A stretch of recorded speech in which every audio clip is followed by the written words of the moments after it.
Hello and welcome, Doffy, Bob Marley, and thank you so much for the follow, Mr. Dr. Darko, and also I think you're in the Discord, and I think you maybe want to chat at one point, which I'm totally open to. Just feel free to shoot me a message.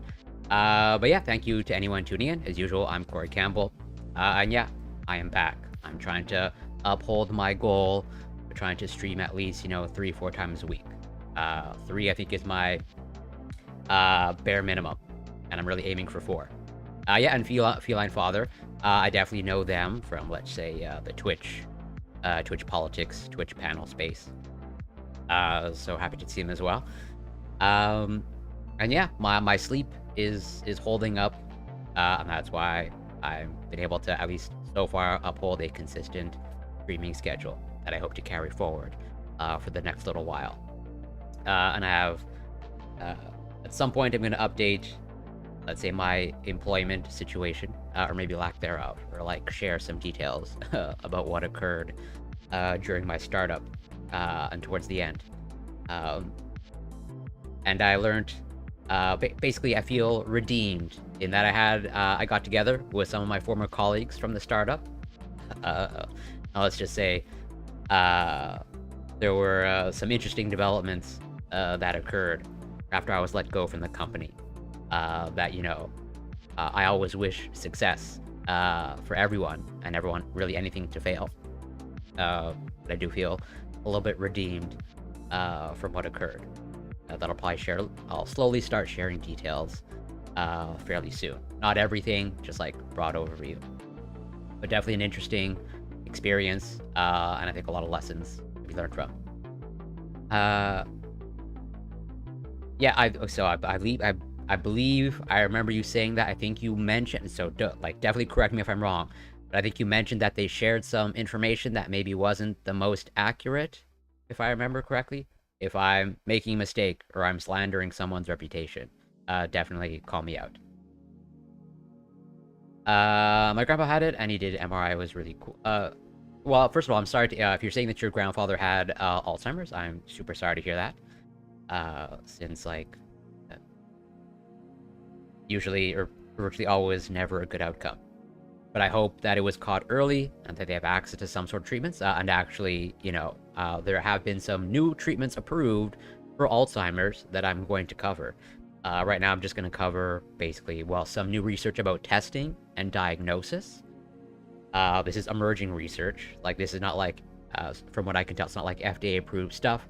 This is all just proof of principle research of hey, this is in development. This is maybe our ultimate goal. And this is the foundational research of maybe better diagnostic tools for Alzheimer's. Because I believe currently, okay, but maybe my information a little bit outdated from when I took my neuroscience courses. But I believe currently you can only actually officially diagnose Alzheimer's post-mortem, as in after they've passed away, and you actually look into their brain. You can kind of strongly diagnose it based off of scans and symptoms and whatnot, but I don't think you can truly confirm that it was Alzheimer's until after the person has passed away, unfortunately. That is my understanding. Okay, so yeah, if I mischaracterize them or I'm thinking of someone else, then I apologize. But yeah, I do remember you saying something about them, as in some sort of controversial information. And I believe, again, if we're thinking about the same person, I think they took a very extended break, as in it's been years, at least a year or more since they streamed. Show me the money. Oh wow, thank you so much for the sub, super appreciated, Mr. Dr. Darko. So yeah, like I said, gonna share details of the startup. And since I have more free time, my plan for now, the next few months, is to, again, stream 3-4 times a week. I'm in the process of trying to resurrect the workout streams. As I mentioned last stream, I think I have found a space that I can stream from. I'm pretty confident that in the next month or two, I can get the workout streams back up and running and bring that type of content back, and then go from there. Just one second. Okay, so yeah, on today's stream, I think Mr. Dr. Darko wants to speak at one point, and they can let me know if or when, or if they want to speak another time. That's totally fine. I'm just putting out like an open invitation. But for the content that I have actually planned, um, basically it's in the title. So there was this research paper that was recently published, that was actually brought to my attention by another content creator, that I don't know if I should share who they are, because I don't know if they necessarily want to be affiliated with me, but rather like, yeah, maybe they want to remain anonymous. But they're a much larger content creator than I am, like way larger. And we have, let's say, regular contact in terms of sharing information, and let's say, whatever, spitballing ideas back and forth. But they brought this research to my attention that I think was published a couple of months ago, about using AI to essentially, at least at a foundational level, like read minds, but read minds, not for nefarious purposes, at least not currently, but really like, hey, maybe like restoring speech, or like basically, allowing people who have issues communicating, or who can only communicate through their thoughts, basically giving them a voice or restoring them their voice through AI and, let's say, brain scan, which looks like really cool. And they touch upon a little bit of like, the obvious ethical or moral implications about, reading someone's thoughts or interpreting someone's thoughts based off of, scanning their brain, and trained AI interpreting those brain scans. It actually seems like a pretty sophisticated study that I'm definitely not fully qualified to dissect. I'm going to try to give my interpretation and my broad strokes understanding. But it's pretty cool because like they train an AI, and it looks like it's a pretty big step forward in this type of technology. 1 second.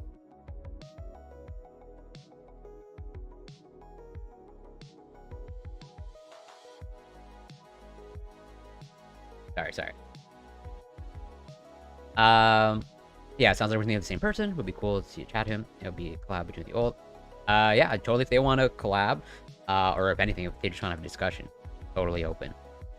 Like I said, my schedule's way more wide open these days, and I'm still doing a lot of reading, both reading a lot more research, reading a lot more for recreation or leisure.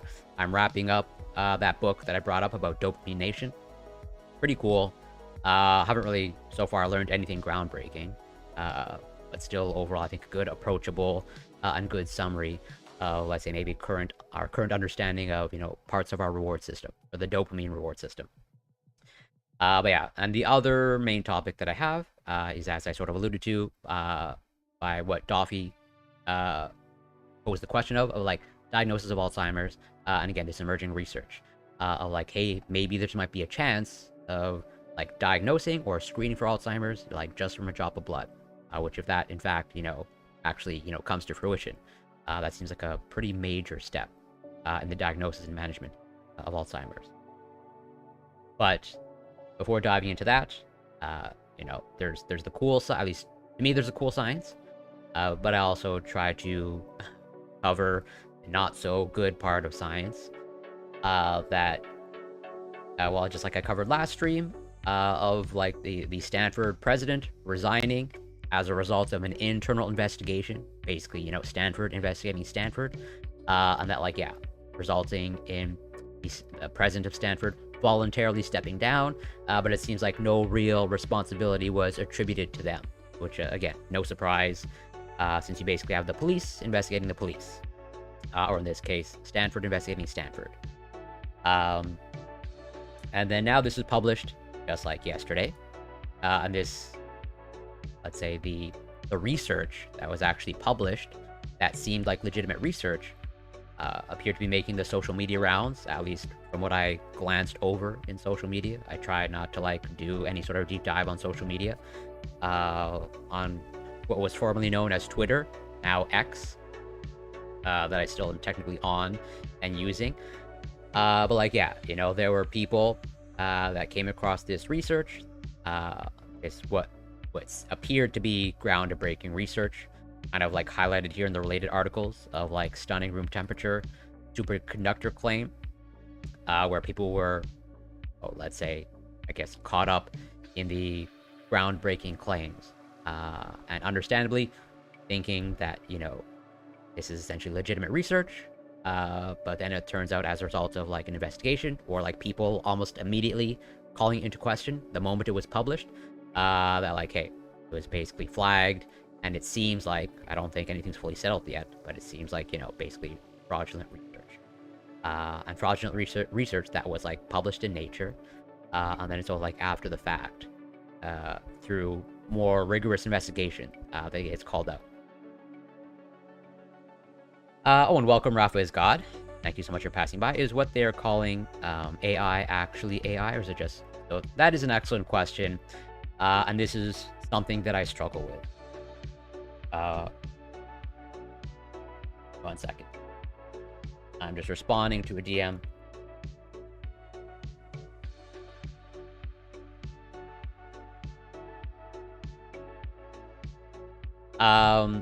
So I'm definitely not an expert on AI at all. I mostly, let's say, most of the AI research that I cover is obviously in the realm of, my field or discipline, biochemistry, or biochemistry / molecular biology, and protein folding, which I've covered a little bit before, but I will cover more in-depthly in a near future stream. So like, what are the differences between, oh, Boy Meets Mini, welcome. Thank you so much for passing by. And also, shout out to Boy Meets Mini.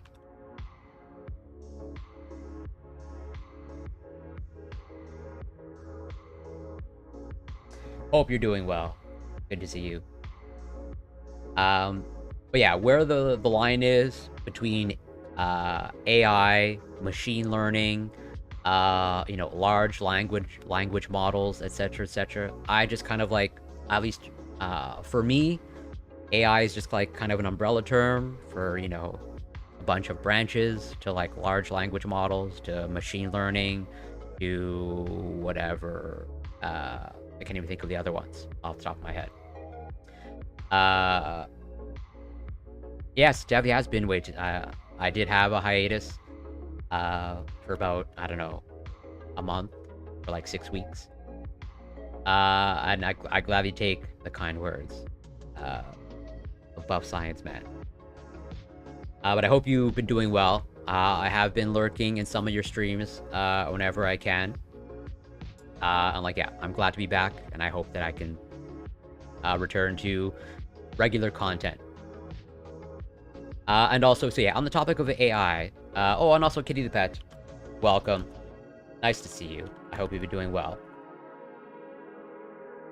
Who's probably is way more informed on, let's say, the overall field of AI, is Globus the Elder.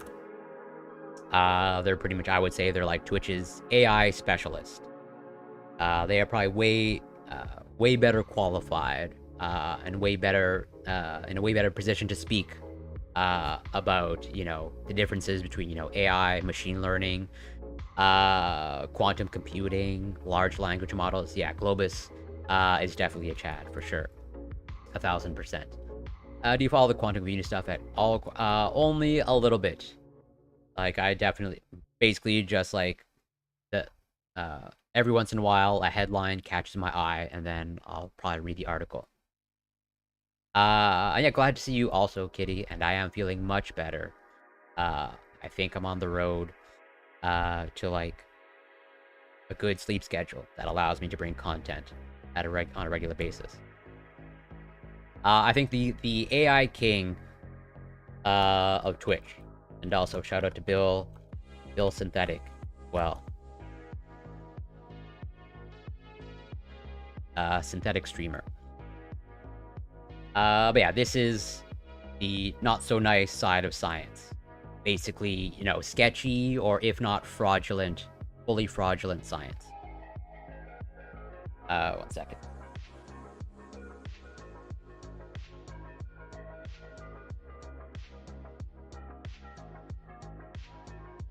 Okay, so Rangadius will have a second paper revoked. So, like, they've already been flagged previously Okay, they appear to be a pretty controversial researcher, at least from what I glance from my cursory research. And a journal's investigation found apparent data fabrication. So it doesn't seem like, okay, like it was an oversight. It seems like it was essentially like intentional, as they say, fabrication, basically making stuff up. So it doesn't seem like, they have good intentions, publish quality research, trying to game the system. A prominent journal has decided to retract a paper by Ranga Diaz, a physicist at the University of Rochester in New York, who has made controversial claims about discovering room temperature superconductors, materials that would not require any cooling to conduct electricity with zero resistance. The forthcoming retraction of a paper published by Physical Review Letters in 2021 is significant because the Nature news team has learned that it is the result of an investigation that found apparent data fabrication. So I don't think anything is confirmed just yet. Obviously, given the fact that this is published just like yesterday, it seems like it's an ongoing investigation. So I guess innocent until proven guilty. I don't disagree with you. I'm trying to stay alive. I have mixed feelings of like, should there be like legislation to like criminalize, if you can actually prove intent,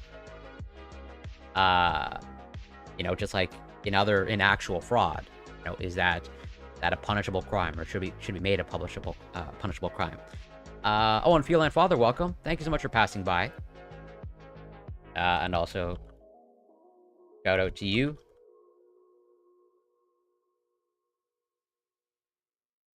But yeah, PRL's decision follows allegations that Diaz plagiarized substantial portions of its PhD thesis, and a separate retraction of one of Diaz's papers on room temperature superconductivity by Nature last September. No, I recognize that. From what I understand, you like either been on hiatus or like you understandably chosen not to stream anymore. Still, I think it warrants a shout out. So yeah, they have published in Nature, or they got a publication in Nature, not that long ago. And that was like, retracted. After receiving an email last year expressing concern about possible data fabrication in Diaz's PRL paper, a study not about room temperature superconductivity, but about the electrical properties of manganese disulfide, the journal commissioned an investigation by 4 independent referees. Nature's news team has obtained documents about the investigation, including emails and 3 reports of its outcome from sources who have asked to remain anonymous. The findings back up the allegations of data fabrication, falsification convincingly. But again, I don't know exactly how formal these investigations are, or like how thorough they are. These are more or less just whatever internal committees or investigation teams together. PRL's editors wrote it in an email obtained by Nature. Jessica Thomas, an executive editor at the American Physical Society, which publishes PRL, declined to comment.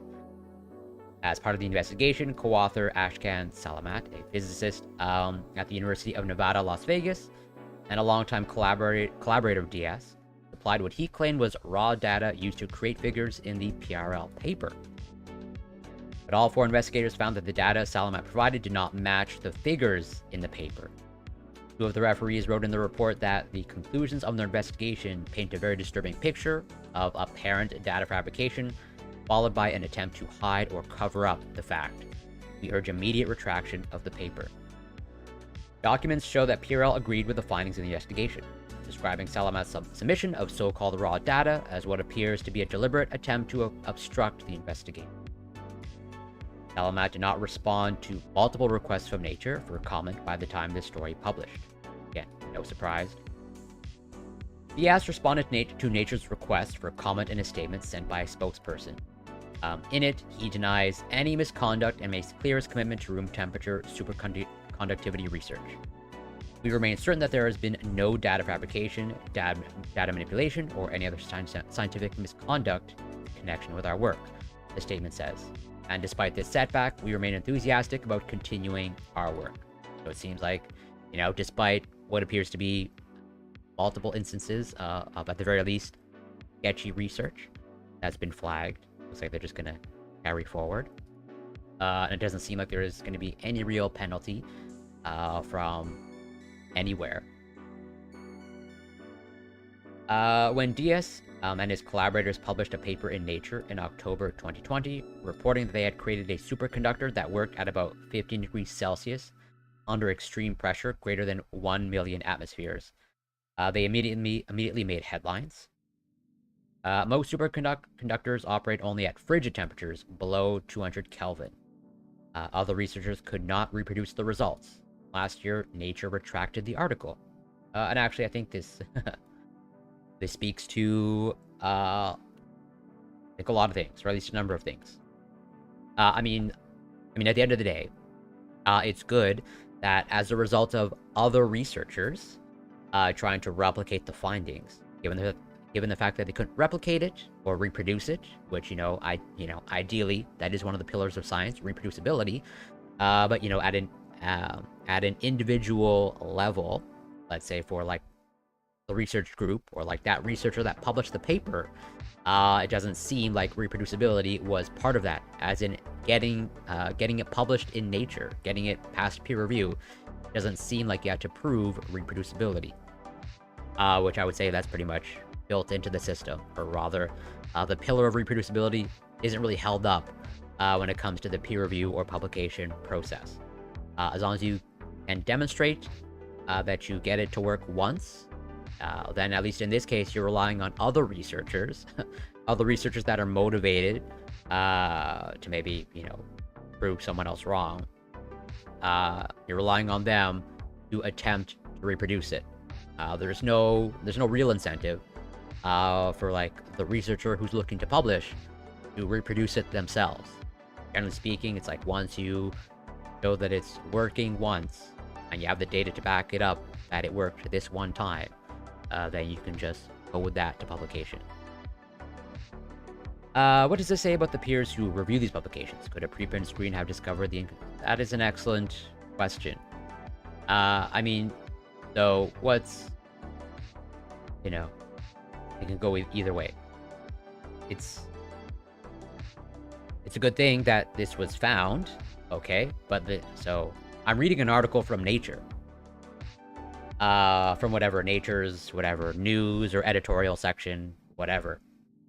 So it's like, so they're highlighting that, hey, in one of our publication, a paper ended up being retracted.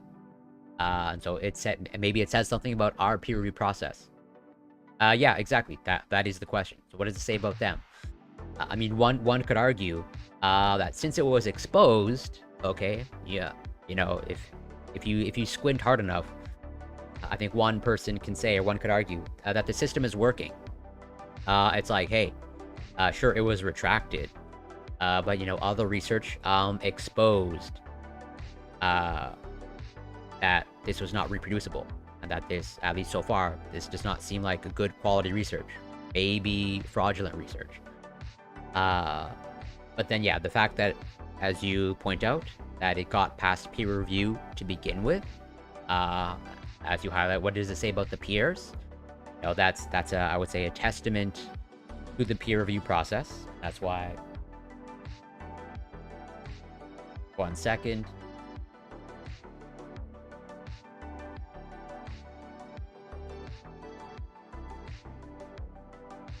Why I'll be covering this pretty soon, maybe on my next stream. Of like, hey, this is published again not that long ago. That's like this past month or so. Of like replacing academic journals, where maybe as a result of what appears to be, I don't have any numbers to back this up. But what appears to be, an apparent increase in not so great science being published, or not the greatest quality science being published, maybe we need to really rethink the system, or maybe the system is not working as intended, or maybe as optimally as it could or should be. Oh, and Freedom Dow, welcome. Thank you so much for passing by. I did a non-science test for this with my bot. It read half the numbers in my mind. Interesting. I'm curious if you got that working. Especially something as big as room temperature, might as well start publishing. Yeah, I mean, you're not wrong. Like, it's a bold claim, or it's like, it's a really ambitious, although I'm not a physicist at all, but it seems like that's a really ambitious and bold claim make. So, like, one would think, you know, at least if I were a researcher, or like a researcher that would be publishing research like this, that is potentially, you know, revolutionary or like groundbreaking, I would want to make sure that I would have like all my whatever P's and Q's crossed, all my T's crossed, because like I think this understandably warrants a lot of scrutiny. I think that's what you saw play out of like, hey, this person is making groundbreaking, revolutionary claims. Well, all eyes on this person. And so it's like, well, it seems like, I mean, it's a good thing that it seems like they did a bad job of whatever, fabricating their data. But it's like, well then, I mean, what does it say that this person is able to like move up the ranks in research and get to this level? That, you know, they can publish research like this that will pretty much get a whole bunch of other researchers to pay attention to you, and then you have nothing. You have nothing to back up your claims, or at least what you have to back up your claims looks to be fraudulent or not good quality. Super strange. It's almost like, you know, this person should know that they will probably get caught, and yet it seems like they still have the confidence and access to the resources to continue their research. But I need more validation data to get a hold. Sorry, another thing my bot is doing recently. Okay, interesting. Yeah, I know definitely that, let's say, computing or computer science is more up your alley, or like that's your specialty. The retraction did not mention misconduct, which, like, yeah, I guess that's probably very difficult to actually prove.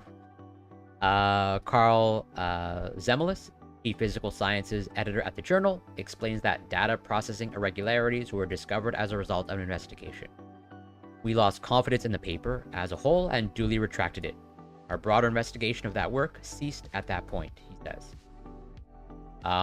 Earlier this year, Diaz and his colleagues made an even more stunning claim, once again in Nature. So it seems like they're at least to some degree of regularity, we're able to get past the peer review process of Nature. A new material made of lutetium, hydrogen, and nitrogen could stay superconducting at room temperature and relatively low pressures. Finding a material that is a superconductor under ambient conditions has long been a goal of physicists. Applications of an ambient superconductor include energy-efficient computer chips and powerful magnets for magnetic resonance imaging, or MRI machines, which the research that I have about AI uses, well, specifically fMRI. But because of the 2022 Nature retraction, and now the impending one in PRL, many physicists have been eyeing pretty much these elements, lutetium, hydrogen, nitrogen, with results with suspicion too.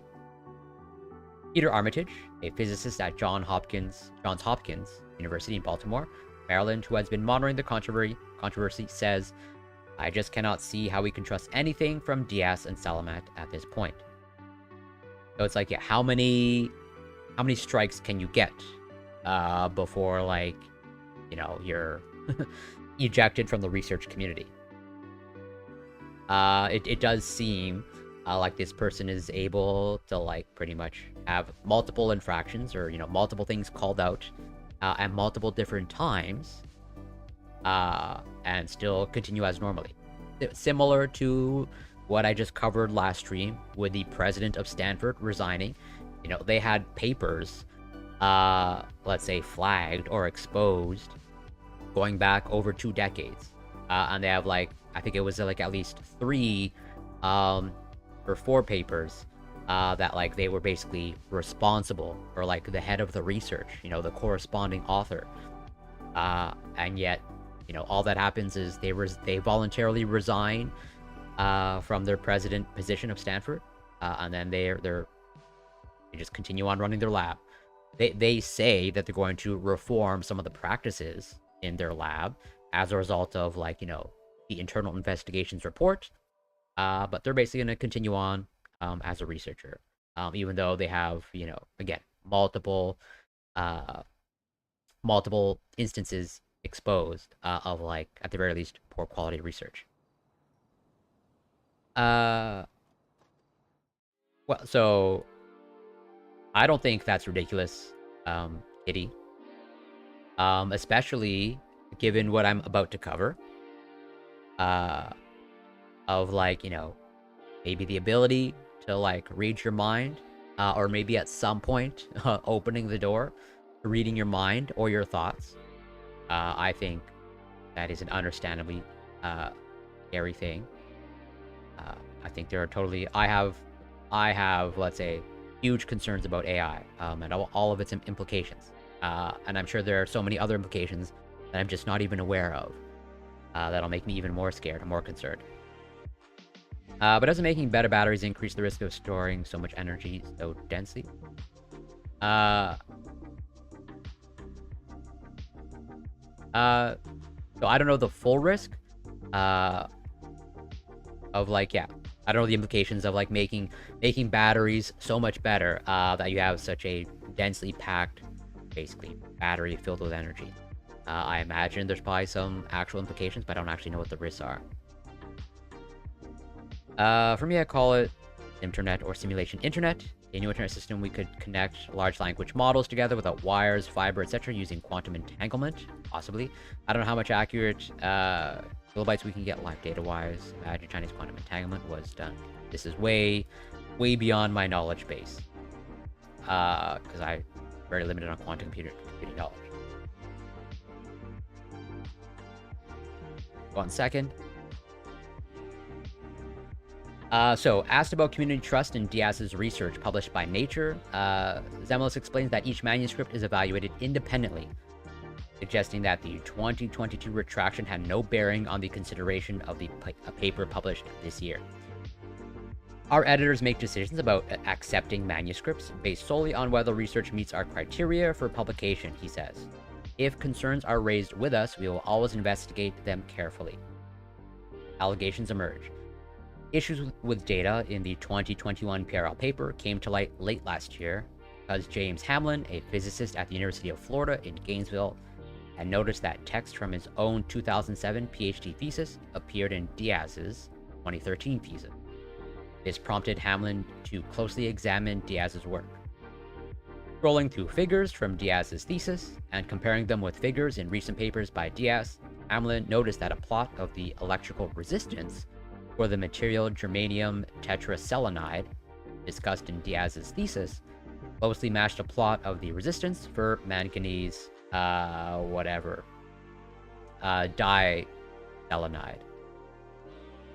presented in the PRL paper. So obviously I can't dissect this person's thesis because that's not in my lane, but let's just say overall, this person, whatever, they obtained their PhD.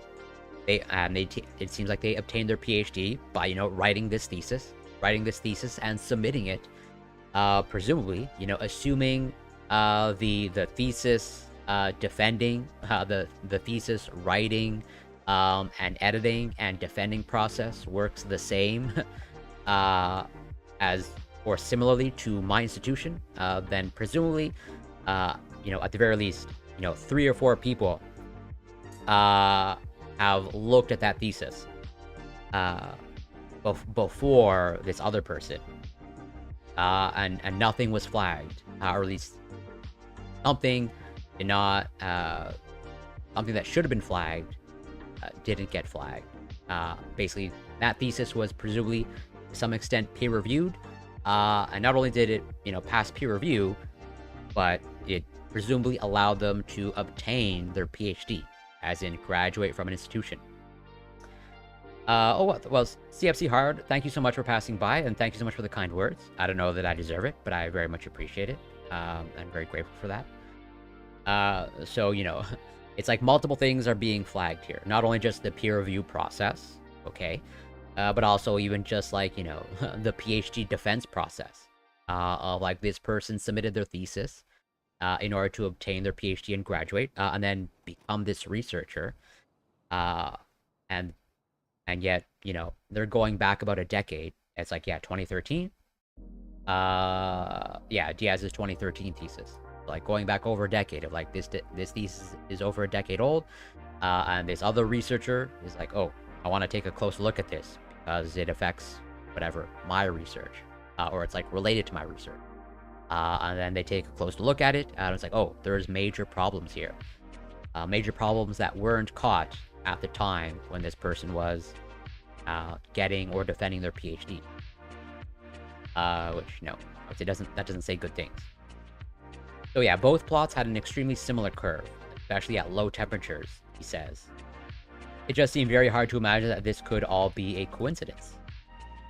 So it seems like there was essentially like plagiarism, or like, copying, basically, these two graphs side by side. But yeah, plots of electrical resistance for manganese disulfide in a 2021 Physical Review Letters paper, co-authored by Rangan-Diaz, and for germanium tetraselenide from Diaz's 2013 PhD thesis. The dip at around 45 Kelvin, probably due to a measurement glitch, not be identical for these two materials, researchers say. Okay, so yeah, bad results. On the 27th October 2022, Hamlin passed his concerns to PRL and all the authors of the paper. One of them, Simon Kimber, a physicist then at the University of Burgundy, in France, was immediately concerned and requested a retraction. The moment I saw the comment, I knew something was wrong, Kimber told Nature. There is no physical explanation for these similarities between the datasets. None of the other authors, besides Diaz, responded to Nature's requests for comment. But again, no surprise. PRL asked the authors for a response to the concerns Hamlin had pointed out. Documents Nature obtained clarify what happened next. On the 24th February this year, Salamat replied, defending the integrity of the data and claiming that other materials also exhibited similar behavior. Kimber was unconvinced, however, and on the 5th of March, he wrote a reply to Salamat noting that one feature in the GE4 plot, or in the GESE4 plot, a dip in electrical resistance around 45 Kelvin, seemed to be the result of a measurement glitch. They're really, obviously, I can't, I'm in no position to dissect, the technicalities of what they're claiming, and like the dispute that's occurring, but more or less like other researchers like in the field are basically saying like, there's something wrong with this data, or like this data does not appear correct, or like there's something anomalous with this data. But it seems like the original researchers, the researchers who are having their data questioned, are like sticking to their guns. Like, no, we stand by it. The same dip appeared in the MNS2 plot, which should be impossible if the two were data from separate measurements. So basically, it seems like, so I can relate it to pretty much overall experiments of like, so they got one result using one set of conditions, okay? A particular set of conditions. And then it seems like, okay, they pretty much got identical results when they changed the conditions. And these other researchers, pretty much other experts in the field are saying, hey, if these are the actual conditions, you should not be, if you change the conditions, or like, the parameters of the experiment, you should not be getting identical results. Like, you're pretty much showing two identical results, but the inputs to those results are different. As in, different inputs, identical results, generally speaking in science, doesn't really match up, or like almost never matches up. Like that's typically, I think, pretty pretty good indication of something gone awry. Yeah, these data are unreasonably correlated. Exactly.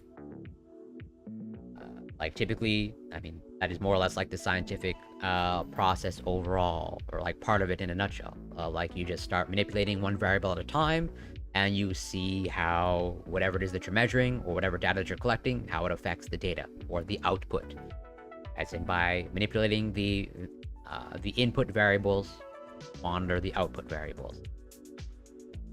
And there generally is like a pretty strong correlation. It's like as you start manipulating the inputs, the outputs are changing. Days later, PRL confirmed it was investigating the paper, and on the 20th of March, applied an expression of concern to it online. Investigating the data. 1 second.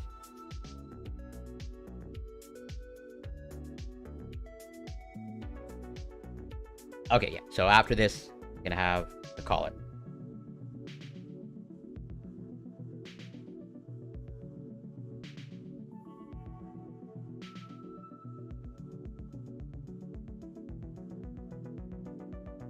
Okay. So after analyzing the data, 2 of the 4 investigating referees concluded that the only explanation of the similarity in the GESE4 and MNS2 plots is that the data were taken from Diaz's 2013 thesis and used in the 2021 PRL paper. So essentially, it looks like repurposed data, as in they got this previous results going back, like at that time, 8 years, 8-year-old data, and it looks like they're repurposing it for something entirely brand new. Basically, I would say fabricating or fraudulent data, because they're misrepresenting. They're basically using results from a totally separate experiment that was run like almost a decade ago, and they're repurposing it for this publication, saying, hey, I got this result with this like fresh new experiment that may or may not have taken place. Another of the referees bolstered this conclusion in their own report by demonstrating how the alleged fabrication could have happened. The referee found a simple mathematical function that could be applied to the GESE4 data to map it onto the MNS2 data. So yeah, curve matching. The journal Physical Review Letters enlisted 4 independent referees to investigate alleged data fabrication in a 2021 paper co-authored by Ranga Diaz. One of the referees showed that a simple mathematical function could map the features of a plot of electrical resistance for germanium tetraselenide in Diaz's 2013 PhD thesis onto the plot of resistance for manganese disulfide in the paper. So it seems like they were essentially, from what I'm understanding, could be faulty, they were essentially able to reproduce the data, like essentially from what I'm understanding, like through simulation or like mathematical modeling, or as they say, a simple mathematical function. Nature discovered the identity of this anonymous referee and reached out to them. When you actually see the close agreement between the transformed GESE4 dataset and the purported MNS2 data, it seems highly unlikely that this could be coincidental, the referee told Nature.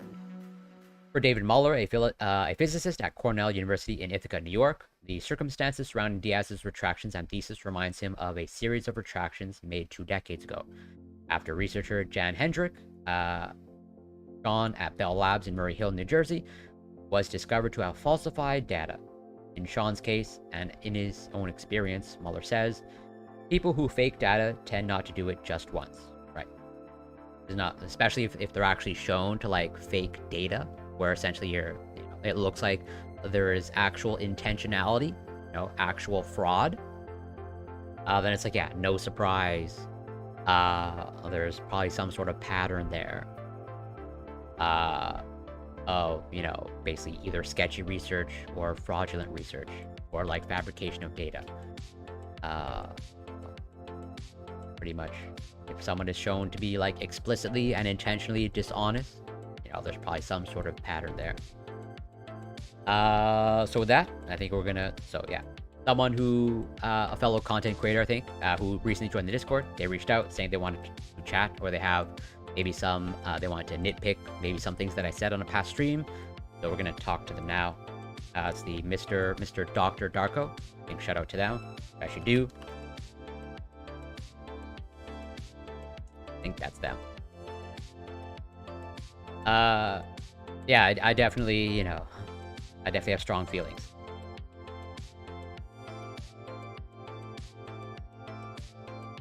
Gotcha. Hang Hello? on. I'm sorry. I need to mute the stream, and I lost where the.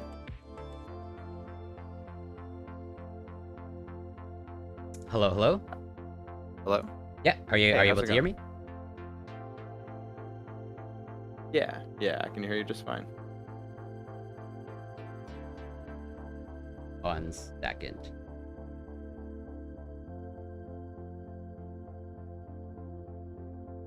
Or, can you hear me? Or Yep. okay. Loud and clear. Cool. Do you want to introduce yourself? Yeah. I definitely, I've seen you on, I think, some recent panels. Yeah, for sure. Yeah, I've been slowly getting in like into the space. I feel that actually I have a lot of respect for what you do, because this is like what I want to do. Is just kind of go through and like and like explain. It's like, here's why like all these papers are being wrong, because I feel like there's a huge like lack of academics that are rhetorically effective and are like out there correcting misinformation. So like I guess like mad respect for what you do, because Well, I don't take that for granted. I appreciate it, but I also don't want to pretend like I'm doing some sort of like perfect job. I'm sure like I make mistakes, and like if someone has any issues with anything that I say, or if I'm doing something wrong, like I always try to be open to be corrected, and I also try to recognize as best I can that like I also cover, just as I'm doing now, I'm covering things that are absolutely not in my area of expertise, and I just try to like make that clear of like this is just my understanding. But yeah, thank you so much for reaching out, first of all. I appreciate that. Yeah, of course. Do you say like what you specialize in, or like what your field? So I'm about, so yeah, I try to be as transparent as possible. So I did my bachelor's in cell and molecular biology. And then I've transitioned, not that it's like a sharp transition, but I'm technically a biochemist now. Of like pretty much I'm in the I'm a PhD candidate in biochemistry. Currently pursuing my PhD in biochemistry. And I also, up until recently, I worked for a biotech company where, let's say, if I have some area of expertise, it's in the technique of SPR, or surface plasmon resonance. Okay, for sure. Yeah, I saw that one. Yeah, it's it's so funny. I feel like we might be the same person. Like I double majored in biochemistry and mathematics. I'm pursuing a master's in biostatistics, and then I want to get a PhD in like genetic engineering. So like, I don't know, kind of neighboring.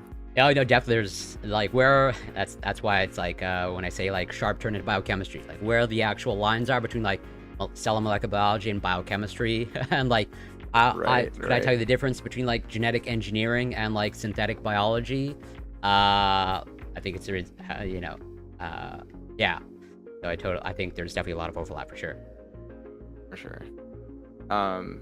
And if I may ask, like, so when you say genetic engineering, if obviously only share what you're comfortable in sharing, but I assume, but correct me if I'm wrong, like mostly like in, let's say, the microbial space, as genetic engineering of bacteria, or whatever, eukaryotic genetic or like to be determined. Yeah. Am I allowed to curse, or do you? Yeah, I personally will obviously follow Twitch guidelines, but yeah. I mean, yeah. So I was really desperate to get published, and like my undergrad took like 7 years for absolutely no reason, because I was involved in like 4 different research projects that all just fell apart for no reason, or not no reason, but like, like 1.5 were my fault. But yeah, my the one I'm most advanced in, I was trying to edit a gene that grows in like sub-Saharan uh Africa, Mhm. that transports more zinc into the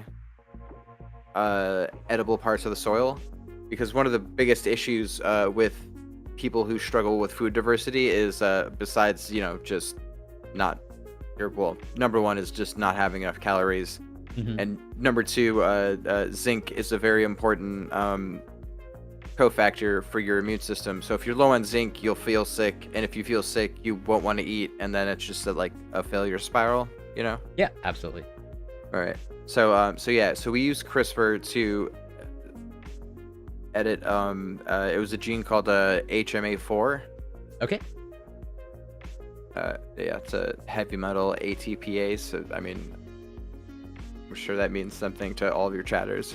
I don't. I will probably, maybe most. Maybe at some point I should probably do a deep dive on ATPases, because they're totally a cool set of proteins, and they're obviously important for a variety of whatever metabolic processes. So totally. If I remember correctly, you're pursuing your master's now with the intention of a PhD, or like you finish your master's and now you're entertaining a PhD. Yeah, I only have my bachelor's because I was an arrogant 18-year-old. Like, I had finished differential equations by the time I graduated high school, and they were like, "Okay, your math major is just over, or your math minor," and I'm like, "But I want to take more math," so I added on a major instead of like getting a master's that like I could have just went straight for the biostats route like a dummy. Well, so what I would say is, don't be so hard on yourself of like a downplaying of like just a batch. But I understand where you're coming from. Where I'm just speaking from my experience in academia. Not that I've completed the entire run of academia, but like yeah, there is the tendency of like as you move up, like to look down on those with a bachelor's, or like to undersell your own accomplishments. So like yeah, for some people in comparison to a PhD. Well, it's like just a bachelor's. I think bachelor's totally means something in and of itself. Right, but I understand where you're coming from. I mean, yeah, like when I compare the curriculum that I went through, like I was, I wrote 4 different things that almost got published, and I had like 1 elective short, and I'm like, it's like I technically don't have the piece of paper, but damn it, I swear. It should count. I don't. So that I can go on a huge tangent that I'll try not to go on. But like, yeah, like the line between, I think even you probably recognize, or like with enough experience, like a piece of paper like only means so much, or like Right. for some people it clearly like means something, and there's like a match between the letters behind the name and what looks like to be some knowledge and expertise. And then there's the other side of that coin of like, they have the letters, maybe a lot of letters behind their name. And it doesn't seem to match or correlate with what they're saying or what their purported area of expertise is. It's like, yeah, really bizarre. And that's something that Right, I'll have my own internal conflicts about. But yeah, so did you want to like, so are you currently like, you're looking to get into the streaming space, or you've just started and now you're on your journey of content creation? yeah. I'm like just getting into this space. I don't know. I work nights at Pfizer as like a method development chemist. Um, but please don't dox me, all 4 of you. Uh, and yeah, I want to get my master's paid for. Like, my dream is to just go find some like shitty university where I can make like 30 grand a year, and they give me all the funding in the world to just do whatever I want in my lab, and like let me teach some classes. Yeah, that sounds great. For sure. Like so yeah, I mean, like that's roughly the the 10-year plan. Okay, so like from what I'm understanding, like you're just dabbling in content creation. Yeah. I hear a lot of really dumb science takes, and it Fair hurts enough. me. Well, so by all means, if I'm included in that, that's totally fine, because I think you maybe wanted to correct something that I said, or like maybe see where I could do better, or worse, maybe. Yeah, I actually, so I mean, I would give you a solid like B plus. Like your epistemological questions of like all right, like how good is this data really, like, and being able to like kind of look at the methodology and be like, well, this selects for some like weird people, like maybe that's what like uh yeah, I really appreciate that. But yeah, I guess maybe it's just a personal like autism thing. That's totally fine. Like there's nothing wrong with that. Of like I'm always looking to improve. Yeah. And so if you feel like especially Right. as a fellow scientist, like I try to I try to I don't want to like gatekeep feedback, but I will fully grant that I would probably take your critique a little bit more seriously than let's say a non-science Yeah. person, who or Normie. well but basically someone who, let's say, is not involved at all in even attempting scientific communication. Right. And so if you feel Oh, like I can do better. actually, actually, random thing. Cat Dad also recently joined and is willing to hop in to add another perspective. And I had an idea for a panel that I think is probably a terrible idea, but I think it would be a lot of fun. The three of us were all like, I don't know, we're all overlapping in a lot of weird fields of biology, and to just like have Wick host like a call-in panel of like the three of us versus literally everybody. Like just call in if like at give your conspiracy theory, and then like we'll debunk it in like under 30 seconds and be like, all right, get off next. I can And probably set that up. Or at least I can probably set it up that Wick would give it a trial run. I can't guarantee there'll be any sort of like recurring thing. oh yeah. But I think I can, at least for one Yeah. time, I'm pretty sure I can get that set up. If you Right. just want to like actually DM me and like pretty much like make that request of like, hey, this is what I have an idea for a panel, and I can totally set that up, almost certainly set that up. And if Feline Father wants to hop in, they're more than welcome to, but I'll leave it up to them. No pressure. Like the more feedback, better, but also no pressure. Right. But yeah, if you feel like I'm, let's say, not living up to any sort of expectation, then by all means.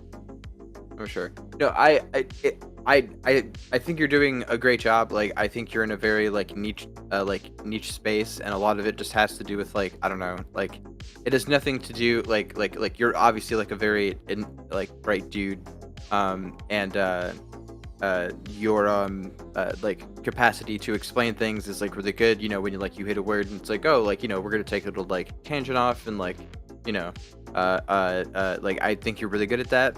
I think it's just like like I think a lot of it more is about like just like teaching, like just Mhm. in general, and like you do a better job than I do, so like I like can't really give you tips, but like I mean I think honestly, like I mean from the little bit that I watched, like I think that's the most thing. And so actually this is almost let's say this is Twitch's version of peer review, I would say, to a certain Right, extent. yeah. And so I'll glad, as someone who always advocates for who will gladly point out the flaws in the current peer review system. If this is let's say the early designs of Twitch's peer review system for the science space, I'm all here for it. Right. So like yeah, I think I Yeah. hear you. I'm like, so, and there's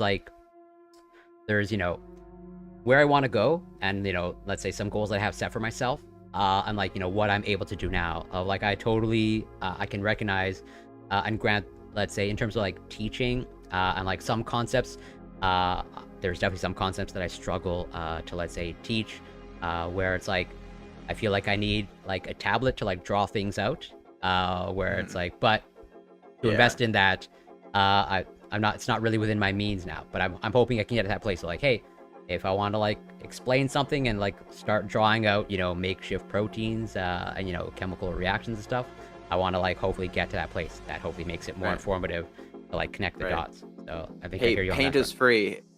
Paint Yeah, is free, and so is GIMP. yeah, that's true. So that's totally crossed my mind, but let's say my dexterity with mouse and paint not quite there yet. Fair.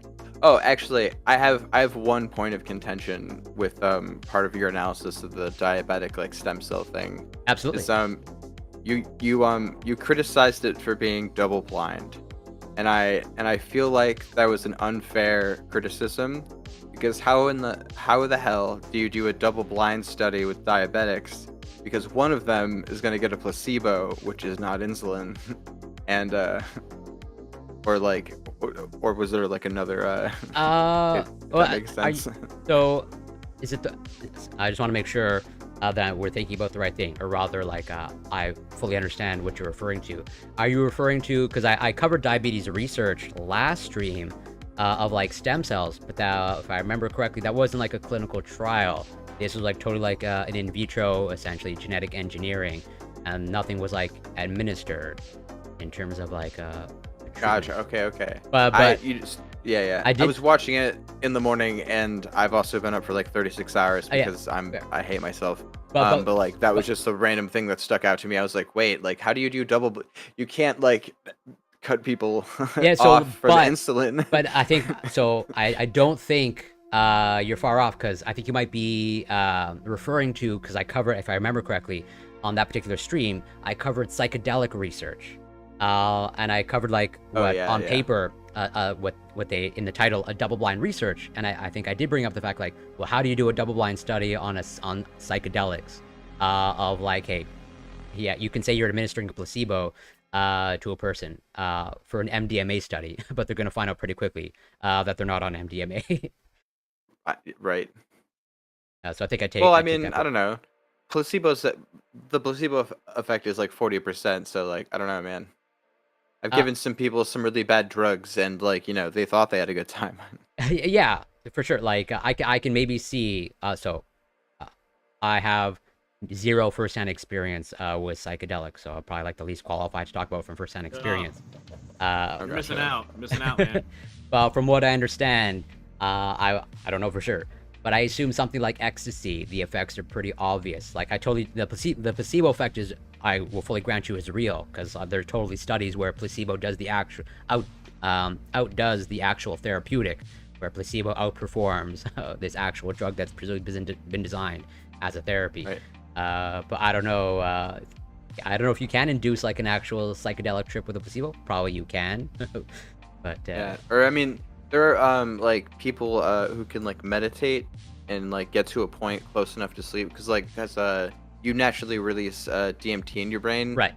like when you dream, and like allegedly, there's some, there's a group out there that like, can just chill the fuck out so hard, while still being conscious, but be like asleep enough to get like DMT in their brain, which is interesting, I think. Yeah, no, for sure. I follow the psychedelic research pretty closely. Oh, cool. Just because, like, yeah, a lot of it's like really cool.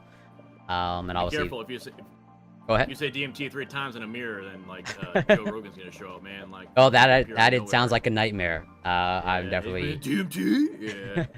Well, Yeah, be right so I sort of make this joke semi-seriously of like, I think one of the strongest arguments against psychedelics is like, if it leads to Joe Rogan brain, maybe not the strong. So true. But yeah, Feline Father, nice to meet you. Pleasure What's to meet you. up? And yeah, did you have critiques or anything for me, or just a casual chat? Yeah. Also work. Yeah, I mean, so I just kind of wanted. I thought you were having a little discussion on like science, like doing like science content on Twitch, especially being intertwined kind of with like the Twitch politics sphere a little bit. Give you a little bit of perspective on it, because that previously I had done it for like a year and a half during like COVID stuff. I did all that. That's pretty much where I started as well. Yeah, and I got burnt out. Like I was done, just because it like, like doing like debunking stuff, helping people understand what the misunderstandings, like especially with COVID, And I would help people like kind of like try and convince their family members. I would talk to them on chat, and live on stream, talk them through it. And then I did some like de-radicalization stuff too, and it was good. Like I helped some people, right? But it was just really difficult because just like partly because the incentive structure and like live streaming service like Twitch is not conducive to like good conversations about it, but also 9 times out of 10 you can't convince them otherwise, right? Because they're not gonna accept your sources, and then if you're asking them the question, like what sources would you accept, they would you see smoke come out of their brains because they don't know, right? Like they didn't convince themselves into the position, so you can't convince them out of the position. Yep. Yeah, I hear you. It just became really bad for my mental health. And I'm not saying it's not important, but I would just say be cautious with it. It's good to like, especially like in the Twitch like politics sphere. If someone invites you on their stream, or you're there to talk about something within your expertise, they need to give you the what's the word, the precipitance or whatever it is, that like you're there to talk about it, right? You're not necessarily there to debate it, right? They brought you on for your perspective. Either they're going to take you at your face value and trust that you're there in good faith, or they can go F themselves, right? Because like a lot of times, especially in like Twitch politics, right? People they get debate brain, right? 100%. They just want to debate just things that they just don't have any business debating, like. Yeah. And so it's yeah. So you probably started a little bit early, maybe a lot earlier than I did, but I started in the fall of 2021. So at least in my area, it was like one of the heights of, let's say, lockdown, like the pandemic. Not that it's actually over, but rather, right. So I was definitely, I pretty much, my roots were covering COVID research and all that stuff. And like, Bob Marley. Well, Bob Marley #1. And like using my Twitch, using my chat a lot. My first debate ever was debating COVID and COVID vaccines. That I think was like actually set up by Bob Marley, or rather Bob Marley referred me to this other person who was organizing the debate. And I've been sort of in the Twitch debate sphere and panel space pretty much ever since then. And it's been a constant sort of like trial and error process, or like how do I approach it, of like hopefully that's in alignment with me and what I want to do. Because like in the beginning, I would actually I still go on panels now and go on discussion panels now and debate panels now, but before I streamed it on my own channel, but now I no longer stream it for a variety of reasons. One is like sometimes people on those panels, I don't necessarily want to platform them. And also, not that I'm an actual platform, because like I'm just a nobody content creator, but also to also respect the space in terms of like when I'm there, I do want to actually be engaged, and it's like you are a platform though. Like you should and that's like something that I would even tell Dr. Darko here, like regardless of how small your audience is, and regardless of like what you perceive your small impact is, you're still it's still your platform, right? It's still something people still need to give the respect on it, right?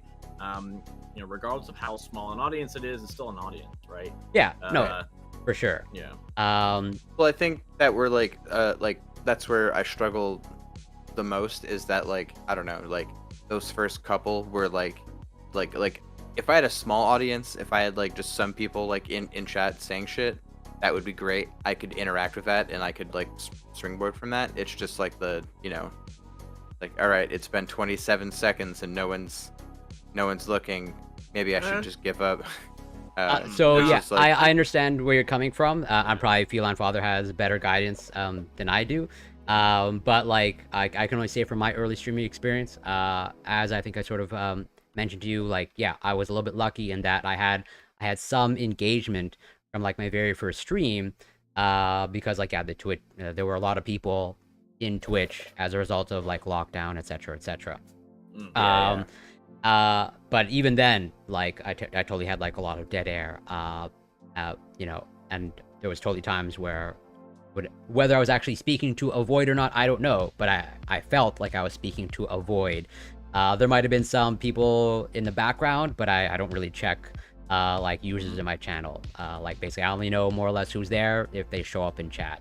And so like, yeah, like sure, I would have like engagement, but I would totally have like large stretches of like whatever, probably going on like 45 minutes to an hour.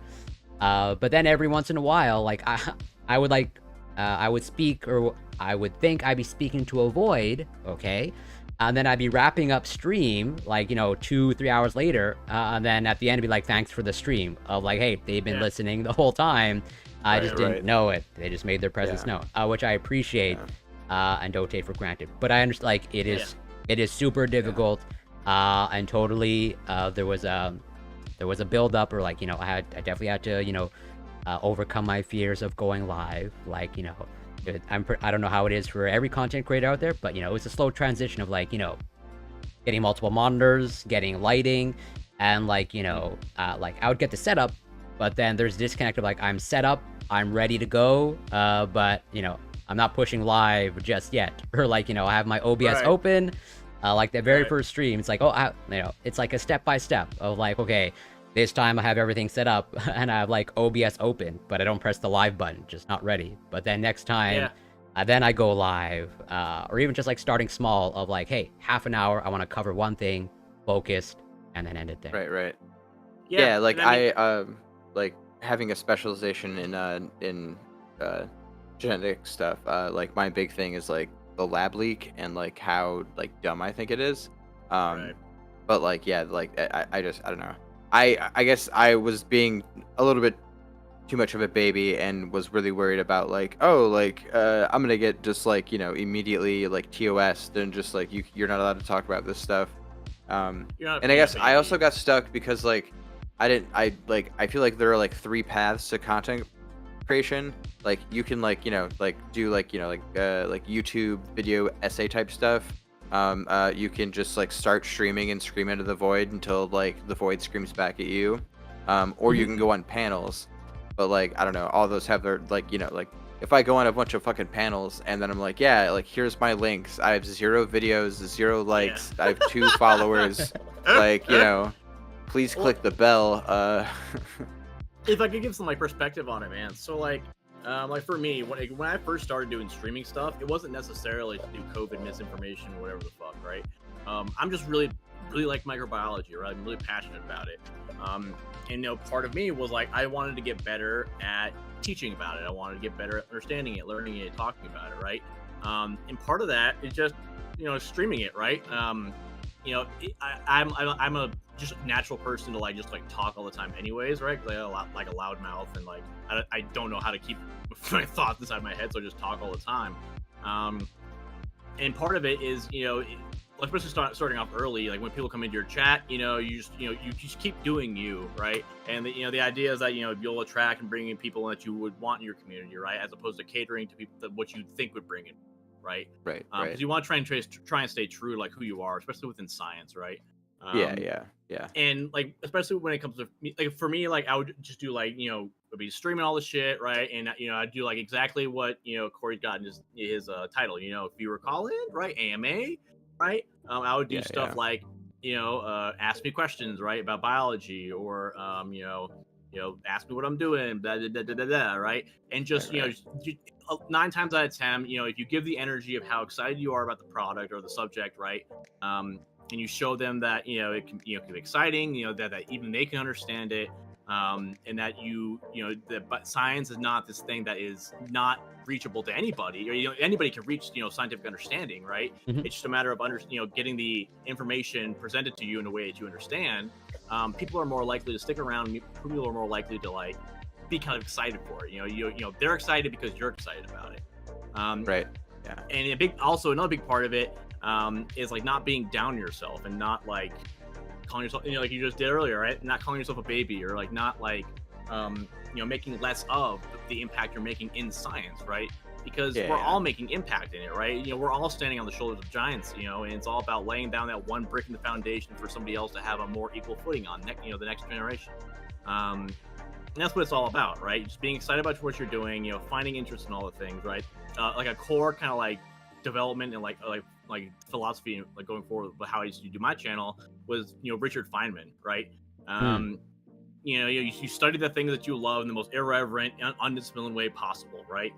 You know, seeing things from new points of view, and that's what it's about. You know, it's you know, don't.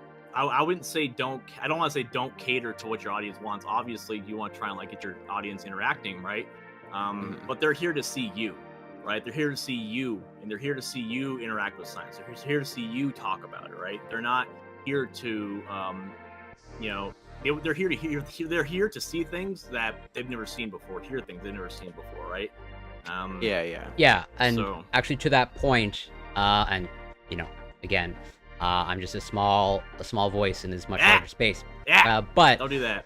but to back up sort of what you're saying, of like another reason why, again, I still go on panels and I used to stream them on my own channel, but I no longer do that. Again, another reason is because like I couldn't engage with my chat as much because I'm trying to listen to like 8 other people scream at me or just scream at each other.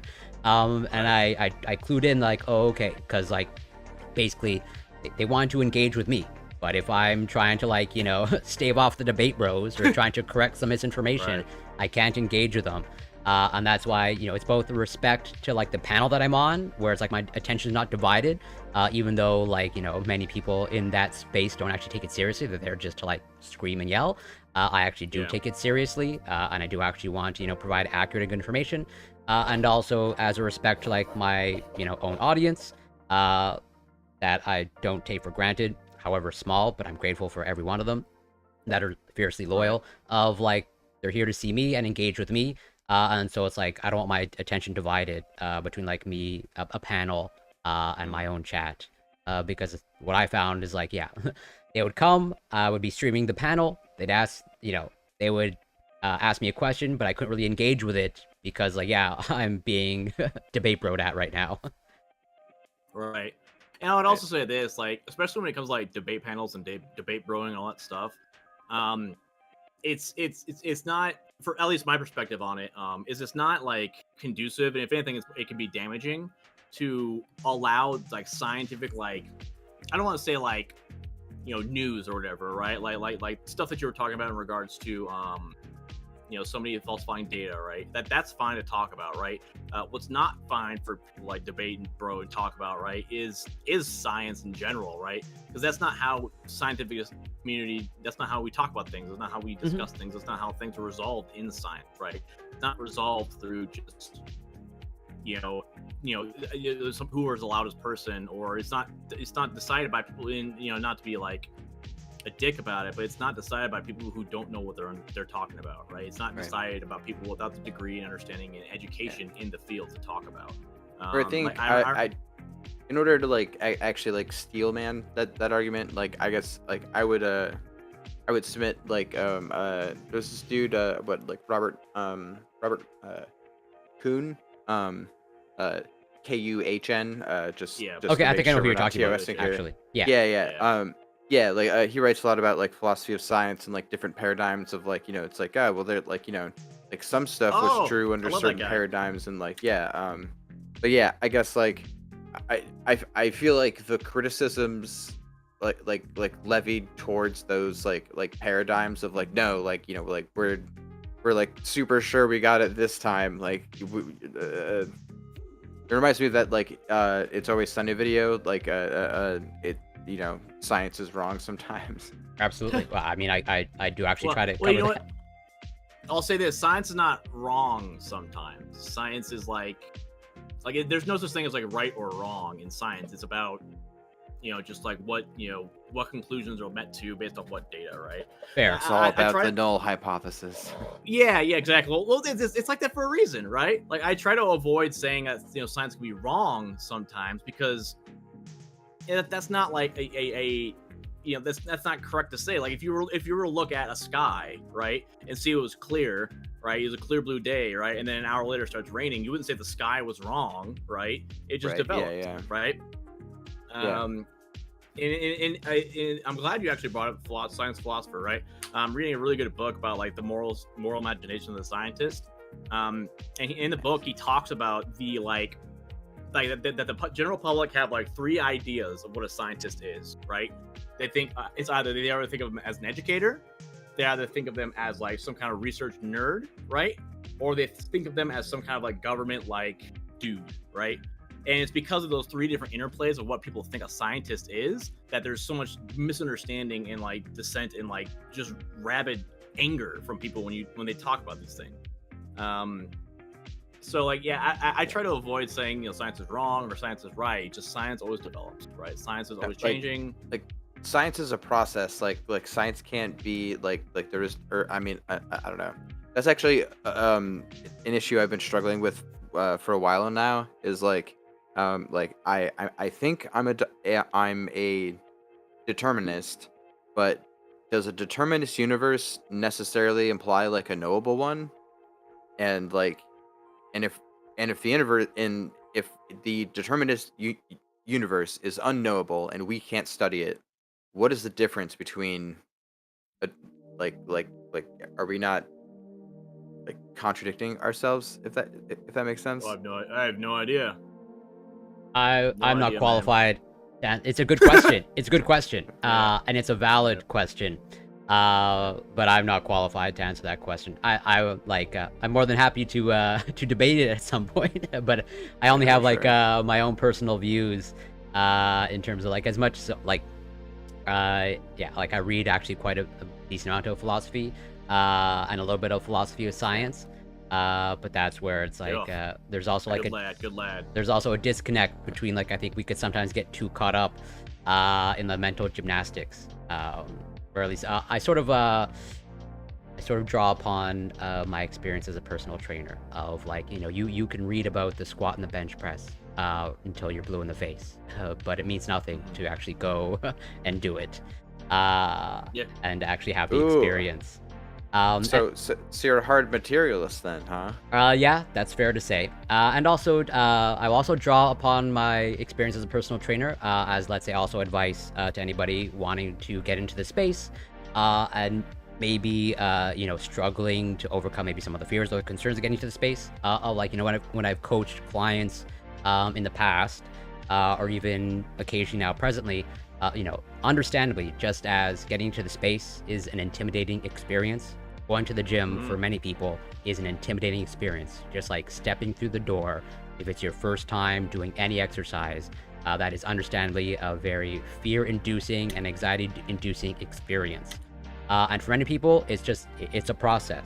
Just as it was a process for me to start streaming, it's a process for many people to go to the gym. Like for some people, like literally, I've coached people in the past. So like today, I just drove there and sat in the parking lot, and then I drove home. But then the next time they'll go and then they'll like actually enter the building, but then not quite make it into the gym. And so that's why it's like for me, there was also a gradual process. At least when it came to like Twitch streaming, like the gym is like my second home, not a problem for me. But like when it came to like Twitch streaming, like I actually had to draw on my own experience. Like, hey, this is part of the process. Yeah, this time I just turned on my lighting and opened the software, but I didn't actually commit to streaming. So I would say, easier said than done, but don't be too hard on yourself. True. Very true. Right. Yeah, I guess so. Like I guess most of what I wanted to come on to say was to like answer a bunch of like I don't know. You got a lot of like really good questions, and I'm like, I know the answer to this question. And, okay, I should probably because there were some explicit questions. I think someone, I think it was Freedom Dow, asked specifically, I think, to you in terms of genetic engineering. I think they mentioned something about using genetic engineering I'm scrolling up. Let's see. Might have missed it. Give me a second. I just want to shout out, hey, Bob Marley, I see you, bro. Yeah, I see you. He was in my chat like a long time ago. He was one of my Oh, regular chat I'd love AMs. to know Dr. Darko's opinion Yeah, genetic on engineering and potential to genetic reverse. editing. Yeah. Yeah. Um, reverse epigenetic degeneration. I don't even know what the fuck that means. I So think they're referring to basically so my epigenetic information is probably maybe a little bit outdated, but I think they're referring to maybe like reversing methylation patterns. I think could be wrong, but basically instead of not editing the actual genetic code, the bases, but those changes like the methylation patterns, etc., etc. I think that's sort of like what I understand. for sure. I guess that like I don't I guess that's or sorry. So this question is confusing to me because like less than 10% of your genome actually codes for like different proteins, and like 90% of it is what was used to be known as junk DNA, which we now know is like transcription factors and like a whole bunch of different control things that turn things like on and off, and like involved in like, regulation or gene expression. Yeah. And I mean like I'm pro like better living through chemistry, but like I have issues with that slogan, but sure, I take your point. right, yeah. I think I know what they're asking actually. Go for it. Oh, okay. Yeah, sorry. Yeah. So genetic editing, the potential to reverse epigenetic degradation. So I do remember reading a paper a couple months ago in regards to like how they were able to reverse epigenetic aging of like some rats because they're able to essentially like fix the epigenetic like systems that broke down because they ate like artificial aging or whatever. And I don't think genetic editing would be the way for potential reverse epigenetic degradation, just because of the nature of what the epigenome is, right? The epigenome is expression, off your expression and changes in your genome without actually changing coding region, right? Mm-hmm. So like methylation patterns, like histone binding, all that shit, right? Acetylation, and doing like genetic altering, that's not going to change that necessarily. That wouldn't really affect it.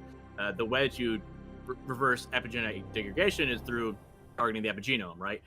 So that would be fixing those problems in epigenetic regulation. So, for example, the double-stranded DNA breaks, right? So if a double-stranded DNA break happens, right, boop, right, and then it's refixed, right, by the systems that are in place to fix those things. If it fixes them in such a way to where the DNA is no longer like linear, but it's got a little bit of a kink to it, it no longer will like bind on those histones as well as it used to. So then when things like that happen, then it starts exposing parts of the genome that shouldn't be expressed in certain cells, or it won't express certain parts of the genome that should be expressed in certain cells. Right. That's like kind of like one of the big hurdles with CRISPR is because like as you with CRISPR you get like 20 base pairs to target, and it's not perfect, and if you hit like an off target site, like you have no idea like what the hell you're doing. So like, but because like what all CRISPR does is create like the double strand breaks, and like generally it's or a lot of its use is to like break it up into like different subunits and then be able to like do the This is where I want that tablet to draw, because like I would love to draw double strand break repair and all that stuff, because like it's a big important thing, especially because that's why I used to. That was like one of the first things I got with my tablet.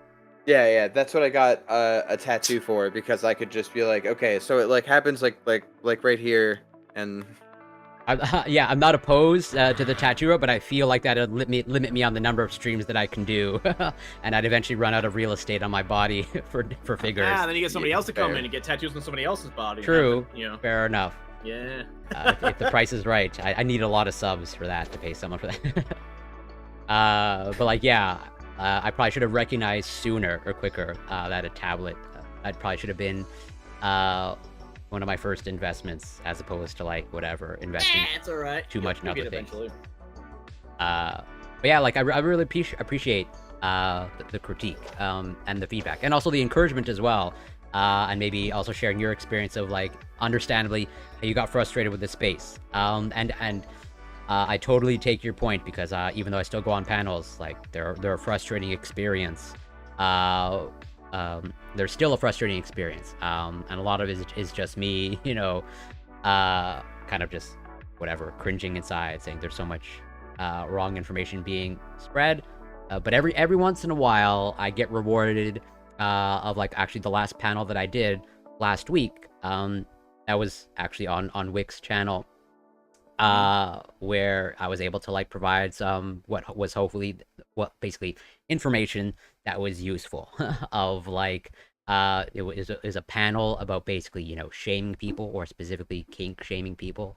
And people didn't actually know that there was like at least if you go into the research, shame means something specific. And then when I actually bring it up to their attention of like, hey, how do you understand this concept, because like when it's research, like they're talking about a very specific thing, and then like to their surprise, oh, I didn't actually know that there's a difference between shame and guilt. And they're like, now that I know that, I'm kind of like more on your side, and I see where you're coming from. But then the 90% of the rest of the panel, not so fun.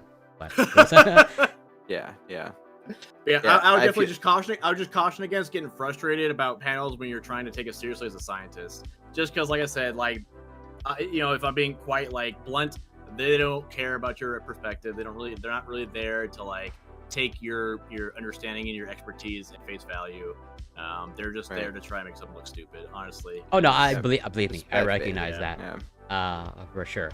I'm just trying to like I've received some really encouraging feedback, not only just like now from you two, but also like every once in a while, like when I'm on a debate panel, I'm pretty much on one like just about every week, and like I'll have like the chat open on the content creators channel, and I see people every once in a while like defending me in chat. I have to sift through a whole bunch of negative comments, but like every a lot of scrolling, but it's there. Yeah, it is there. Whereas like, oh, I am reaching like there are glimmers of hope for me, at least enough to keep me going. That is encouraging enough to me. And so it's like, this is all something that I'm trying to like navigate, and trying to like course correct. Where that's good. Yeah, it's tough though. I mean, it is, and it can really like I said, it hit me real hard, my mental health and stuff. And Bob Marley, like that's why I stopped streaming, man. Like, was it just hit me too hard, and it was like too much, and I was like, you know what, I can't do this anymore, because it's like I was doing what I was doing, and I was trying to help as many people as I could, and there wasn't as much like support as I would have liked from like the Twitch streaming community. And because of that, it was like, you know what, like I'm done, I don't blame you at all. And that's why like I pretty much, at least for I started doing workout streams, because like that's also like content that like that's just like for my pure enjoyment. That's just like really pure enjoyment, as opposed to like some sort of like lofty ambitious goal in mind, like, hey, I'm gonna like spread real great knowledge that's gonna hopefully be beneficial to humanity at large. But I've also like tried to like change my focus, or like mix in of like, okay, this is maybe for some like loftier goal, but I come back to like, this is just like content this is cool research that I want to cover, and it's just like, if you want to come along for the ride, you're more than welcome to, because like I totally take your point. If I sort of also almost got to that point of like beating my head against the wall of like, like I'm covering in my mind all this great research about COVID, the vaccine, and falling on deaf ears, and understandably, I don't blame you at all for how you felt. Yeah, and I would also I would also caution against like being careful about so like it's cool to have like people submit like papers, like, oh, what does this paper say, like what do you think about this paper, like doing like a paper Friday or something, but then like when you start like reading papers or like interpreting papers that are kind of out of your expertise, I fell into this sometimes too. Not you personally, but like just as a person in general, you have people have the tendency to like want to give the viewers what they want to hear, right? And in like misinterpreting papers and stuff like that, people don't do it like willingly, or they don't do it because they're trying to lead people astray. It's just they're doing it because they feel like that's what they should be doing as like a streamer or whatever. Like a lot of times, like dudes would send me in stuff, and they'd be like, "Oh, like, what do you think of this? What do you think of that?" And I like look at it, and I'd be like, "Man, that's a paper. I have no idea what the fuck it says, but that's a paper, like." Yeah. And I'll let them know, like. That's why I'm gathering the nerd autistic Avengers. Oh hell yeah, dude! Like Avengers with Squad, our bro, powers talking about. combined, like we could Yeah. debunk almost anything probably. And I Like, totally take I your believe point. in us. And that's again something that I'm consistently struggling with. Of like, so in my Discord, like I take topic suggestions, where you can suggest anything, but I try to make it a point of like, if I can't do this justice, then like forget it. Like I'm not going to touch it. Like I can say right now with confidence that I'm almost certainly never going to cover a computational chemistry paper. That is just like not going to happen. No, thank you. Yeah, exactly. Like I cannot touch that at all. Or like any real like hardcore or whatever. I'm not gonna cover any like lanthanide chemistry paper. It's just like you can if you want me to just like whatever read it to you, I can read it to you, but that's as far as I can go. I'm just if you want me to function as audible at that point, I can do that. But I can't comment outside of that. Where and I mean like not to glaze you like too harder, but like I feel like I respect people who are like aware of what of how much they don't know than people who know like an infinite amount. Like if you think you know everything and like I don't know, like Elon Musk syndrome. I feel it's like I figured out one thing, like everything else is probably not that hard. It's like no, like sometimes you're wrong, like sometimes you're making an educated guess based off of like 3 other papers that you wrote that had almost nothing to do with this, and yet you're asserting your opinion so very strongly, and and it's really tough, and I think that's arguably whatever I guess to some extent expertise is considered like, do you recognize the limits of your knowledge? Like that's kind of like maybe one of the true signs of expertise. Of like again, I cover research that I'm about to cover research right now that is not technically in my field or discipline. I just try to like really couch it, but I've also been encouraged. I've done some collabs with actual like experts. I did a co-stream with a neuroscientist going through a neuroscience, like a pure neuroscience paper. And it didn't seem like I was lost, or like you can find that VOD on my YouTube and they're like, oh, you actually do understand this paper, or rather like, there's some minor details to iron out, but okay, you can actually like communicate this effectively, and like you can actually like critique it. This is not to say that I can critique every single neuroscience paper out there, but I have like some competence, or at least like I can recognize that, okay, is this actually something I'm comfortable with? Where I even do that now, even though I don't do workout streams currently, I still cover health and research, that's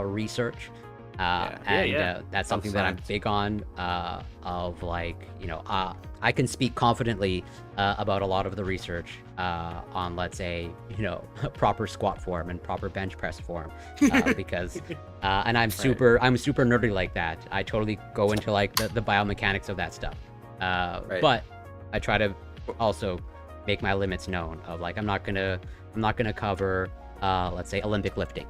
I can't do that. One of the most frustrating things in my entire life is that like I don't know, like the paper the closest I ever got to being an actual like published author, I switched majors from biochemistry or from biology to biochemistry because the thought of like having to take like plant anatomy and physiology like made me want to like self-delete. It's so cool though, bro. Vacuoles are sick, bro. Yeah, right.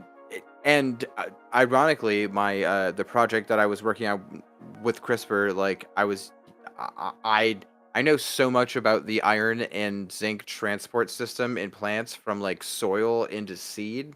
Like I could give a 30-minute lecture right now about like a lot of random enzymes, but I'm just like, wow, is this irony? Well, I will back you up. Of like, I did not enjoy learning about I respect. They're so cool though. I know, so I will fully grant you, they're super cool. I respect anybody that is like a pure plant researcher, because like I think people really underestimate their complexity. Even I will fully grant I did, and how complex they are. Also how cool they are, but just a little bit too dry for me, or maybe a little bit too complex for me. Just had a bad instructor. That's what I'm telling people. You know, if they get bored or something in biology, is just had like a loser nerd for instructor. You know. I will say I just tracks. only gave a fuck about humans. Like that's Oh my it. God. Like I just didn't give a shit. I was like I was 12. I learned about DNA, HTML, and was like nanomachines from Metal Gear Solid, and I'm like, Oh hell yeah. tiny robots that live in your blood that fix your DNA for people. That's what I want to do with my life. And you know, I did in fact have a Fuck bad 'em up. professor that actually tracked. Yeah, that's what I thought. That's what it always is. Like I always tell people, like people are like, "Oh, I just can't understand biology. I just don't understand." It's like, no, you just have a shitty professor. Like Right. the fundamental underpinnings of biology education, like just fucking needs to go. It all caters to some dumb bullshit. You know. That is totally tracks with my experience. Like I only found a passion for it at the university level. During the what's a little bit different in my Quebec/Canadian system, but basically there's an in between high school and university, but basically in that sort of like in between space, like biology to me was just like whatever, looking at yeast cells and onion cells in a microscope. Like I don't really, and That like, shit's lame. That shit sucks. yeah. Like I didn't care. I obviously I appreciate it now, or I have like more appreciation for it now. But like at the time, it's like, well, I don't really care that much about anaphase or prophase or identifying. Or at least at the time, I couldn't connect the dots. I can connect it now. Yeah. But it's only after like I got into the weeds. Like maybe no surprise, my wheelhouse is when I can do a deep dive, and like I'm very detail oriented, and I hated pretty much all my introductory courses of like first year university. In my program, pretty much like the introductory, first year biology, it's like the course is called Form and Function of Organisms, and the course is split between the first half of the course, all you're learning about pretty much the animal kingdom, or like a broad overview of the animal kingdom. The second half of the course, maybe this is why I don't like plants, you're covering plants and a broad overview of like whatever, all plants. No. When I took it, my professor specialized in protists. So we spent out of a 14-week class, formerly known as protists, weeks on protists. That's literally useless information now. And like, when we were covering like some of the basics of metabolism, of like even just like whatever, how starting with bringing the biochemistry of like how glucose is broken down, at least how it was taught to me in the introduction, like you start with the glucose, and then you end up at the end of glycolysis. You don't actually go through the metabolism. It's like, here's where you begin and here's like where you end, and then I'm asking what's going on in between. Like I couldn't connect it doesn't connect with me. Tell me about it. If I can't see it, like I want to know. That's why I pursued more heavily biochemistry. It's like I want to see like, okay, glucose to glucose 6-phosphate, and then all the steps, as opposed to like, oh, you start with glucose and you end up here. I'm like, a whole bunch of carbons went missing, and a whole bunch like what happened? You're not showing me anything. If you want a very nice present for yourself, I got this poster. It's from I've Sigma seen that Aldrich multiple times. It's a great poster. Yeah, dude, it was like $12 like with shipping, and I stare at it for like 2 hours a day probably. I actually should invest in one, just like put it behind me as part of my streaming setup. Right. But like like I tend to excel when like I can like connect the dots and I can get into like the nitty-gritty detail. That's why I like getting into nitty-gritty details of papers, of like not that I perform poorly in my introductory courses. Like I'm happy with how I performed. I was more or less like a whatever B+, A- student. But as I got more and more advanced, like I did better in like immunology than form and function of organisms. Right. Like I got an A in P chemistry and a C in religion in China, and I'm like, listen, I feel like we should readjust this for like how much I really like chemistry. No, I totally agree. Like for me, like I think that things like, especially when it comes to like when you, like, because usually how it is like biology 1, like you get taught like stuff the shit at the cellular level and like beep, boop, boop, boop, boop, builds up, and then like biology 2 is like more like animals and kingdoms and shit like that. Like in my opinion, like especially at like cellular level shit like that needs to be taught at like a macro level, and then it gets micro down, right? Because like God, it drives me nuts how because in my perspective, like biology education is like structured and taught in such a way that it caters to like a pre-med student, right? Like teaching definitions, like getting you ready for the MCAT, all that shit. When in actuality, like you should be taught like the overall picture of what a cell does, right? All that shit. And then you zoom in, right? And then you talk about like, you know, certain concepts, and then you attach definitions to it. You don't fucking learn the definition and then why the definition is the way it is, you know? Like it makes no fucking sense to me. Yeah, I agree. It's all backwards. And like, you know, I can understand why it's taught the way it's currently taught. But like, as I think I mentioned before, or even to other people on and off stream, of like, you know, I didn't know that I enjoyed biochemistry until I, you know, pretty much like, you know, whatever, after my first year in university and took Biochem 1. Like, I think there's some version of biochemistry that can be distilled down and taught at like the high school level. It's like, it was like a whole new world that was open to me. But it's just like, I just like didn't know about it. Like I was just like kind of like coasting through, like, well, I happen to be good at the sciences. I was like raised on the sciences of like Bill Nye and Beekman, the lesser known Beekman's world. But then shit. I gotta hang lesser with Bill Nye, known. That's... so do I. I don't like. There's definitely. I was more of a Beekman's World person than Bill Nye person. But I recognize that Bill Nye is way more popular and well known than Beekman. But like, yeah, it was just like I said, a whole new world that was open up to you that just I didn't know was a thing until like, now after my first year at university, this is really cool to me. This is like what I want to pursue. But up until that point, it's as simple as just teaching people like the interplay between like lipids, nucleic acids, and fucking like you know sugar molecules, like and all this shit. Like I don't know. Yeah, I totally agree with you there. Like, but up until that point, like I did well in my science courses. You know, I did well in like, you know, mechanics and like waves and optics. But like, it was just like, I was asking myself, like, is this all there is? Like, there has to be there has to be something that I'm missing. Because it's like, you know, I was like questioning of like, do I actually have a passion for this? I'm sort of questioning it still now, but like, it's like, like to actually like learn later on of like, there is actually like that a whole new world from Aladdin. Like, I have no doubt that so many people just never know about it, but you know, they didn't stick it through like I did to see that there's something there for them, right? Where there's like so many people get turned away. Probably like way more talented people than I am to get turned away just because like they haven't been exposed. Properly. Yeah. Exactly. Yeah, like I totally agree. I think like on me, like especially biology, I think we're missing out on like a lot of like unique thinkers and like people that can approach problems from different perspectives in the way that it's taught. You know, the way that it's taught now, it only caters to one kind of like thinker or one kind of like person, you know. And we're missing like you know, like the old adage says, right? Like you can't solve traditional problems with traditional thinking, right? Absolutely. Because if you could, then it would have been solved by now. And like we're missing out on a lot of different like unique perspectives and way that people approach problems, you know. And it drives me nuts.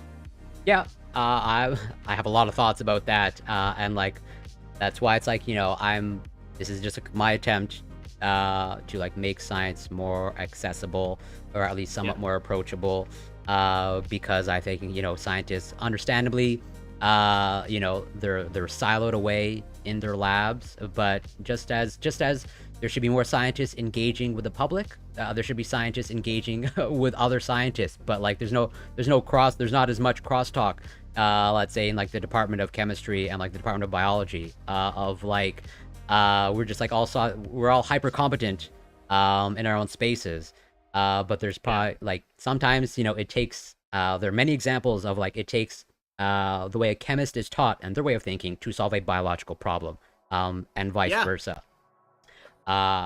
But since, you know, we're all siloed, and this is a testament to, let's say, my area of expertise, of like I use a particular technique that is, let's say, pretty obscure and probably understandably unknown to virtually not all, but of the vast majority of biologists, of like surface plasmon resonance. That probably doesn't ring any bells in any traditionally trained biologists. But like it totally has, like it's essentially a better ELISA. Where I think every biologist knows about ELISA or Western. But I only came across this just like by happenstance, like from a conference. Right. And it's like, oh, like why do, like, it's literally to assess like protein interactions or protein DNA interactions if you want. Oh, SPR? Yeah, exactly. Yeah. But when I talk to, in the company that I used to work for, like we want to, obviously sell devices and like get into the space. But when you talk to like molecular biologists about the technique, it's like, I don't know about this. Like this was like magic to me. This was like just like a magic box. But it's like, no, like you can use it. Like I know that this, based off how you outline your research, you can answer some questions. This can be useful. This might be a time saver for you. But since it's like obscure and there's like no crosstalk, that it's like, well, I just don't know about it. Obviously, you can't know everything. But I just encounter it more and more, of like, I feel a little bit fortunate, of like, I have, my biology background, and I think it has only enhanced, my biochemistry, like training, and experience, of like, oh, I just have more tools in my toolkit. Yeah. 100%. Would if you're open to sharing, like, what do you think is like the lack of crosstalk? Is it like a cloudy thing where like people want to have less like names on papers, or is it just like a failure to like like kind of like like everyone's working on their own thing, but like geology and chemistry like might have like a thing that It's a good question. Oh, actually, yeah. I do gotta go, so I'll see y'all later. Thanks for the conversation, though, yeah, man. thank you. Yeah. I'll see y'all around. Pleasure. Yeah, I have a lot of thoughts, but basically I'll just say that I think from my perspective, a lot of it is driven by, understandably, the pressures of academia, where it's like, I understand, even though I have a lot of critiques of faculty members and PIs, I recognize that they're under high pressure environment to push out research. And so, there's just like time constraints to, have that crosstalk and engage with, other scientists in other fields. And also, I think part of it, that another part of the equation is, let's say, ego or pride, where I think they just take pride in becoming like really hyper competent in a very specific thing. And if there's crosstalk, and let's just say someone who's not in your field exposes you to something that has just like never crossed your mind, that's an ego hit for many faculty members. That some can take it, some cannot, in my experience. For sure. Yeah, I don't know. I worked in research like in varying capacities, and yeah, I don't know. It was also weird because like honestly, like the like some dude who was just like I don't know. I guess I don't use this word lately, but he was like kind of a sociopath. Like like he was the dude who decided where all the grant money went to, but like he was not like the head of the department. So it was just like I don't know. It's weird. Yeah. But, yeah. I don't know. He would like. He was unironically like he would get like very cute lab aids and then bring them out to dinners for people who were potential donors, and just like, hey, like just creep on these girls a little bit, and like also give them money for their projects so they can yeah, that's a whole other tangent. I can do a whole stream devoted to really just bad behavior like that. Yeah, yeah, really, really disheartening, really discouraging, and also sad to hear. But yeah, so you have any other things that you want to cover? No, I mean, like, I guess, yeah, I guess mostly to reach out, if you ever want to do like a collab, like, you know, I don't know. Yeah, no. So actually, I'm- if I remember correctly, like you have a chemist background, and or let's say a biostats background, and interest in genetic engineering. Is that like a fair assessment? Yeah. So with that in mind, because like even though I have a biology background, you know, probably my genetic engineering or even just like definitely biostats, I have introductory level knowledge on that. And so just as I collabed with an actual neuroscience PhD candidate to go over some neuroscience research, just to pretty much like consult with an actual expert. We can potentially do the same thing if you want. Of like if you want to maybe, they're total. I have no doubt that there's like great biostats research out there, or rather, do you feel? I don't know how much it overlaps with, let's say, biostats and like genome-wide association studies. Is there any overlap there? She was a little bit, yeah. I don't know. I like honestly, like I've had so many just like half-hearted ideas. Like I just finished like a 10,000 word like Reddit post about like, you know, just everything you could ever want to know about like the SARS thing, and I don't know. I've been trying to figure out like what my next project is gonna be. Yeah, fair enough. Well, so I'll put some ideas out there. So like one of them, that WIC panel that you brought up, I'm totally open to that. I can probably rope in some other scientists that some other scientists that I know of, or other academics that I know of. For sure. If you want to like send me a DM and pretty much like put your proposal, I can probably get WIC to set that up at some point. And also if you want to do something similar that I did with the neuroscientist PhD candidate, of like just going over a paper that's like, let's say basically a paper that's in your area of expertise that might overlap with mine, but basically I'm mostly just like asking questions to make sure that I have a thorough basically consulting your area of expertise. Right. Yeah. That's fine. Yeah. Right.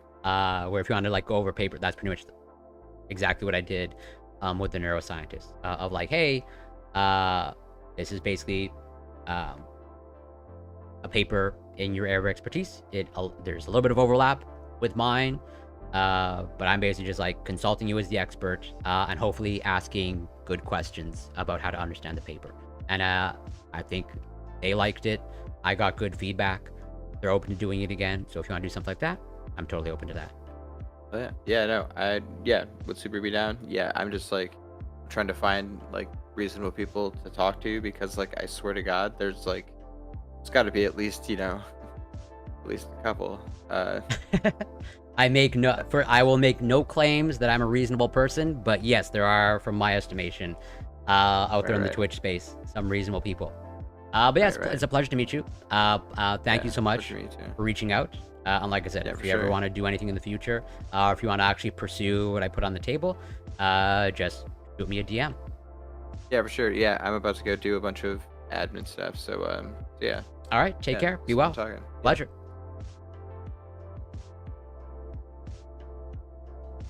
One second. Well, that was great. That was a nice coincidence. You know, it started off as one person reaching out to me. It was nice to get a former and maybe at some point return content creator, Feline Father. Shout out to them. Super grateful for the conversation. And yeah, that was epic. And I appreciate both the critique and the positive feedback, for sure. And if there are areas that I can do better or improve, I'm open to that. If in fact I can actually do it. I can't guarantee that I can implement every single critique perfectly. And depending on the critique is, I'm sure at some point there will be a critique that comes my way that I will actively reject, saying that's ridiculous. But I think the feedback was totally reasonable. So yeah, moving on to the next content that I want to cover. This might have to go on the back burner for the next stream, but just to make sure that I actually cover one of the topics that I have in my title. Not that one. Okay.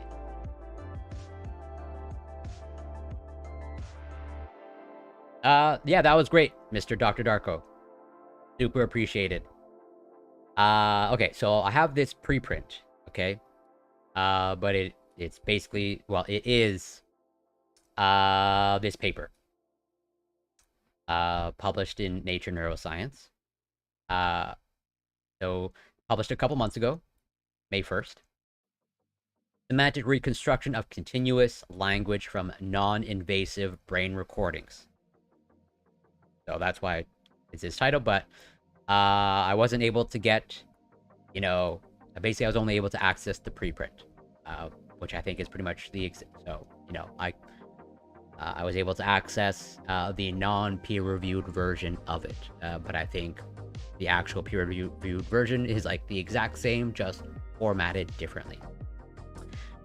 But yeah, this was sent to me and brought to my attention by another content creator, a much larger content creator, another academic, or someone with academic credentials. I would shout them out, but I think they might want to remain anonymous. I don't know. And I don't want to expose anyone that doesn't necessarily want to be exposed. But I appreciate them sharing it with me. Just as like I shared research with them that they use for their own content, or use a little bit for their own content. And if you want to take credit, I can neither confirm nor deny. And if you're a much larger content creator, you let me know. But yeah, this is, a jargon, research jargon or whatever, academic jargon, as is all too common, in scientific publications. But this is basically, in a nutshell, what I would characterize, as, basically, to some extent, mind reading.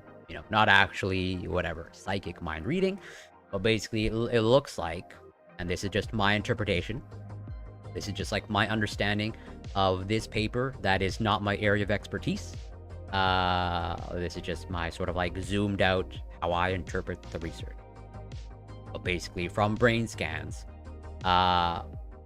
interpreting an AI, or rather training an AI to interpret brain scans, that can allow for basically generating speech from thoughts, as we will see, starting with the abstract. And what, not only does that seem pretty cool in and of itself, but also the fact that what seems like a major step as well is, like, it seems as highlighted in the title, non-invasive brain recordings. And it doesn't require, as they're going to highlight, decoding, brain activity and translating into language. It seems like traditionally, or in the past, it required, an implantation into the brain. This is, as they say, non-invasive, as in doesn't require surgery. It basically, requires scans and an AI, or like a trained AI, and then like we're able to translate someone's thoughts or brain activity into speech, or maybe not speech, but into words that seem to track with the actual thoughts. A brain-computer interface that decodes continuous language from non-invasive recordings would have many scientific and practical applications.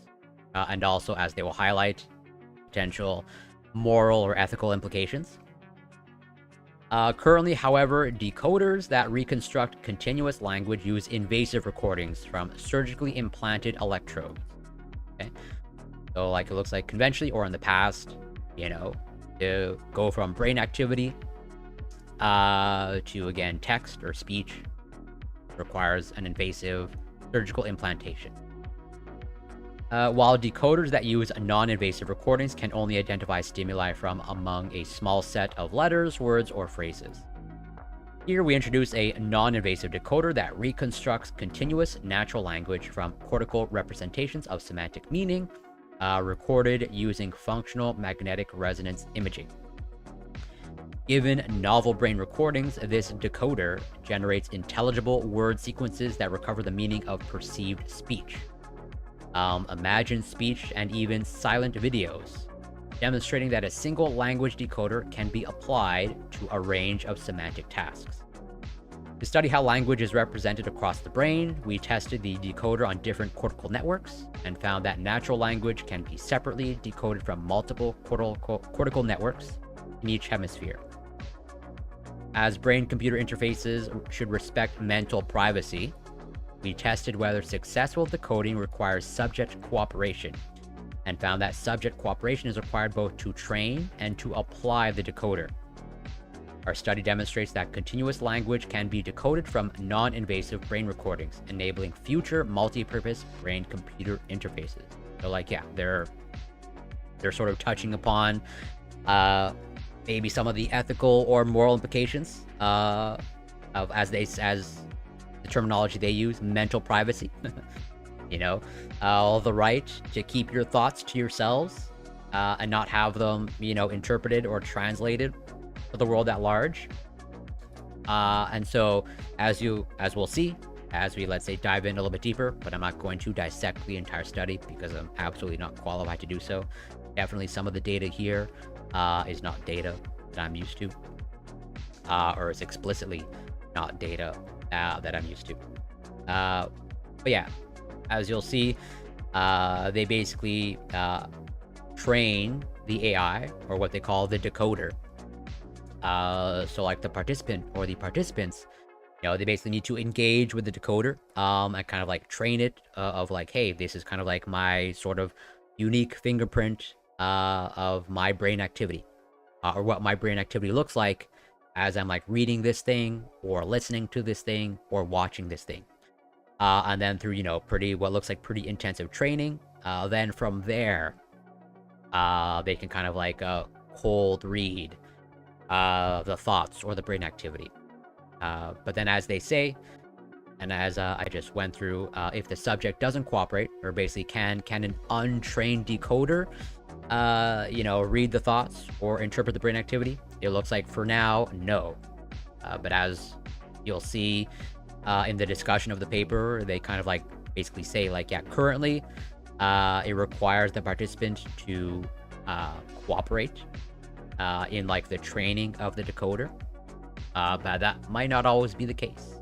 Like we might get to the point as this progresses of like, hey, you don't actually require cooperation of the participant to decode their thoughts or their brain activity. And what do we do then? They don't answer that question. But they're basically saying like, yeah, given the current state of the research, like, yeah, this is on a voluntary basis, but maybe somewhere down the road, they will not be on a voluntary basis. We might need to grapple with that at some point. But previous brain-computer interfaces have demonstrated that speech articulation and other motor signals can be decoded from intracranial recordings to restore communication to people who have lost the ability to speak. So that is essentially, the human application. Their goal, at least based off what they're saying, they don't have nefarious goals. They're not looking into mind reading or, to intrude on someone's thoughts and pull them out of their brain. The human application is actually to restore speech that maybe have lost the ability to speak, they say, or maybe have struggles in communicating or speaking.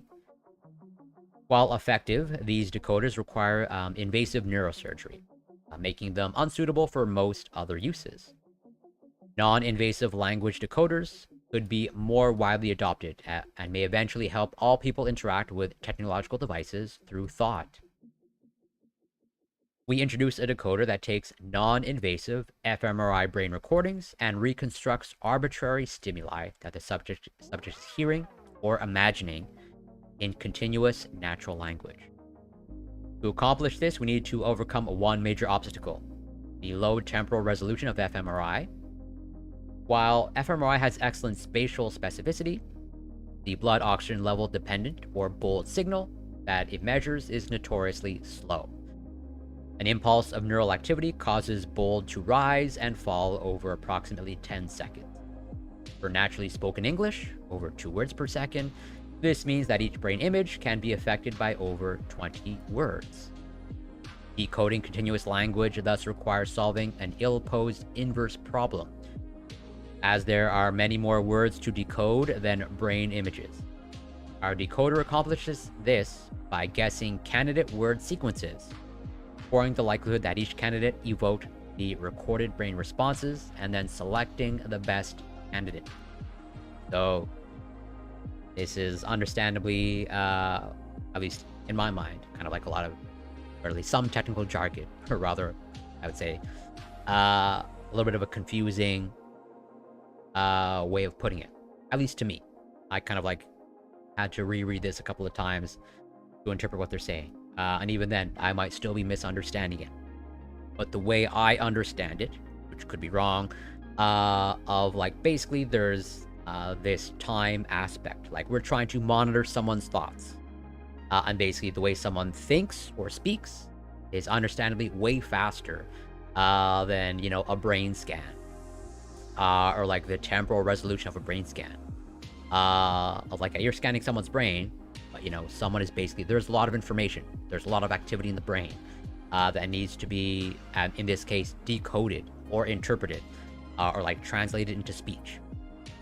So it's kind of like a testament to like our processing power. We can like speak and think very quickly, but like the speed of the fMRI and like translation to speech, that takes some time, that takes some processing time. So it's like a huge lag.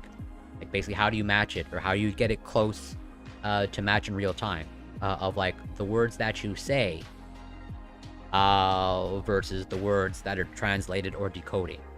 Kind of like for the vast majority of people, they can speak faster than they can type. I think, in my mind, that's like the best analogy of like, can you match it of like your thoughts and speech matches the speed of your typing. I can only go as fast as the speed of sound. Yeah, fair enough. So, where was I? I think I was just finished. Yeah, so decoding continuous language, thus, I already read that, yeah. To compare word sequences to a subject's brain responses, we trained an encoding model that predicts how that subject's brain responds to phrases in natural language. Again, this is just like my understanding, my reading, but it looks like they overcome this hurdle or this challenge by basically, you know, through training of like the AI or whatever, their algorithm, whatever you want to term it, or I think in this case, you know, the language model or the large language model, you know, through the training, you know, at some point the AI is able to predict you know, what the next words are going to be, as in from the brain activity, or from like looking at the brain activity, they can kind of like, you know, see maybe what the initial word is, or like what the root word is, and then from there, you know, using that as an anchor, they can predict the next sequence of words. That's how I understand it, and that's why it requires, or at least how I understand the reason why it requires training. Like they're going about a very specific training regimen. They're looking and listening to a very specific thing. So they're kind of like priming it to a certain extent. The AI that they're training, where it's like, yeah, if you train it enough, and it can get familiar with kind of like the unique fingerprint of the participant's brain activity, then like from there it's like, okay, I know what like this word looks like from the brain activity, and then from there I can make some predictions of like the next thing that they're going to say. So this model can score the likelihood that the subject is hearing or imagining a candidate sequence by measuring how well the recorded brain responses match the predicted brain responses. All right, so yeah, it looks like the algorithm or the AI is making predictions. Yeah, predicts what exactly, but it needs to be trained to do that. That's why, as they say, it requires subject cooperation of like, if the AI or the algorithm wasn't trained, then it can't make that prediction. To learn how the brain responds to a wide range of phrases, we recorded responses while the subject listened to 16 hours of naturally spoken narrative stories, yielding over 5 times more data than the typical language fMRI experiment. So it looks like, at least based off what they're saying here, they're going through way more intensive training than like past research or past experiments have done. We trained an encoding model on this dataset by extracting semantic features that capture the meaning of stimulus phrases, and then using linear regression to model how the semantic features influence brain responses. Given any word sequence, this encoding model predicts how the subject's brain would respond. So yeah, pretty much as you, I think we're on the same page. This is how I understand it. Predicts what we're going to say or what we're thinking based off the original training. Is this a refutation of the China room? Not sure what you're referring to when you say the China room. It may very well be a refutation of a past study. But if you have the study that this study is refuting, and you want to link it, I am all eyes and ears. So in theory, we could identify the most likely stimulus that the subject is hearing or imagining by comparing the recorded brain responses to encoding model predictions for every possible word sequence. However, the number of possible word sequences is far too large for this approach to be practical, and the vast majority of those sequences do not resemble natural language. To restrict the candidate sequences to well-formed English, we used a generative neural network language model that was trained on a large dataset of natural English word sequences. Given any word sequence, this language model predicts the words that could come next. Again, on this path of prediction. Yet, even with the constraints imposed by the language model, it is computationally infeasible to generate and score all candidate sequences. To efficiently search the space of word sequences, we used a beam search algorithm. I have no idea what a beam search algorithm is. That generates candidate sequences word by word. In beam search, the decoder maintains a beam containing the k most likely candidate sequences at any given time. When new words are detected based on brain activity in auditory and speech regions, the language model generates continuations for each candidate sequence in the beam. The encoding model then scores the likelihood that each continuation evoked the recorded brain responses, and the k most likely continuations are retained in the beam for the next time step. This process continually approximates the stimulus that the subject is hearing or imagining across an arbitrary amount of time. So again, a lot of technical oh, thank you so much for the link. I'm gonna check that out. But yeah, a lot of technical jargon, but they're basically sharing like how they're training the decoder. The Chinese room argument holds that a digital computer executing a program cannot have a mind, understanding, or consciousness, regarding how intelligently or human-like the program may make behave. So then I don't know. Well, I'll probably have to read this Wikipedia article off stream, get like the full understanding. I'm not going to appreciate or fully understand just by reading a couple paragraphs. So I'm not going to make any judgments on whether this is a refutation of the China room. It's basically the idea that strong AI can't exist. Okay. I'm not sure I know what strong... let's see. So, strong AI hypothesis. The appropriately programmed computer with the right inputs and outputs would thereby have a mind in exactly the same sense human beings have. Okay. I see. I think I understand. Or at least this is my understanding. Of like whatever. Can AI actually mimic, the human brain? Or like as they sort of say here, that the appropriately programmed computer with the right inputs and outputs would thereby have a mind in exactly the same sense of human beings. So is the hypothesis that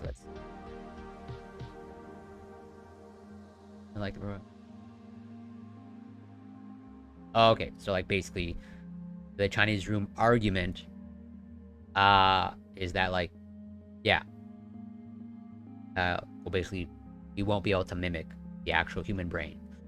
We might get close, but even with like the right inputs, just like you could have all the right ingredients to a cake, you could follow the recipe, but you'll never actually make, whatever, the human cake. And like, at least it seems like it's maybe a refutation of that.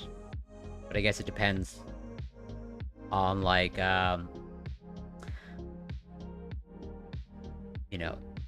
arguably this is like a very niche application. Like, yeah, you are kind of like mimicking brain activity, but you're only mimicking very specific like brain activity. As you'll see, they're only looking at very specific brain regions.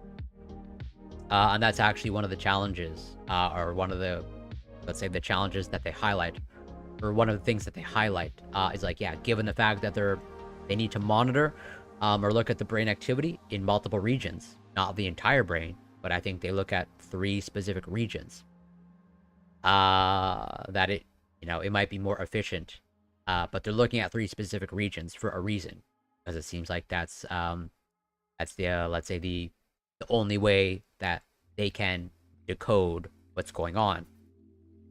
But they propose, as you'll see, that hey, you might be able to monitor only one brain region, just like zero in on that, because I think if I remember correctly, there's a little bit of like redundancy, or like they hint at the fact that, oh, you might be able to get away with just monitoring or looking at one region of the brain and looking at that activity in that specific region, as opposed to 3 regions to decode. That might make it better. Yeah. And iRobot, I think, underrated. Will Smith movie. What if they become conscious?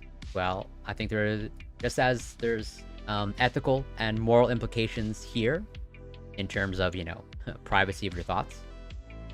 I think in my mind, there are ethical and moral implications if some AI or some whatever generalized AI or AGI, I guess, artificial generalized intelligence or general intelligence, becomes conscious. I think there are moral and ethical implications there, personally. Well as defending the idea of semantic understand, which is necessary, but by sufficient be conscious. Okay, fair enough.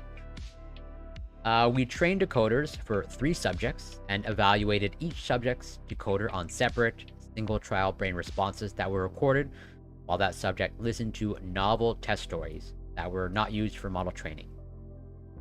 Since our decoder represents language using semantic features, oh no, I think I understand what you meant. Since our decoder represents language using semantic features rather than motor or acoustic features, the decoder predictions should capture the meaning of the stimuli.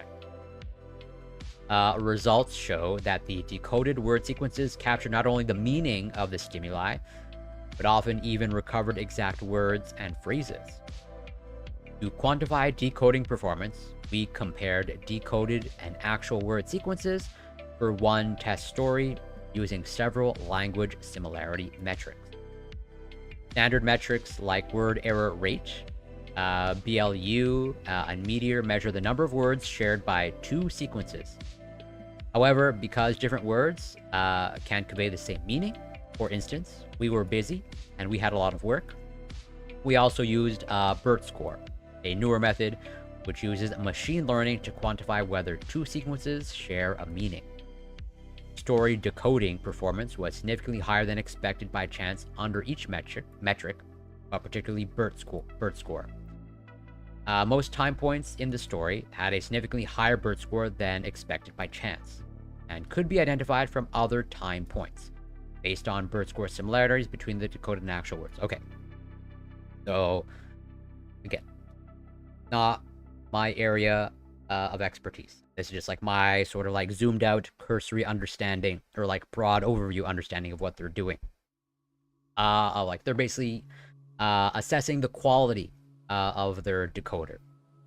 They're obviously using like some sort of scoring method, and like how does like the story on paper essentially match like what's predicted from the brain activity from these trained subjects. Essentially kind of like a quality control of like, are we actually to some extent or to some significant extent achieving what we want to do, or one of the things that we want to do, of like going from brain activity to translated text or speech.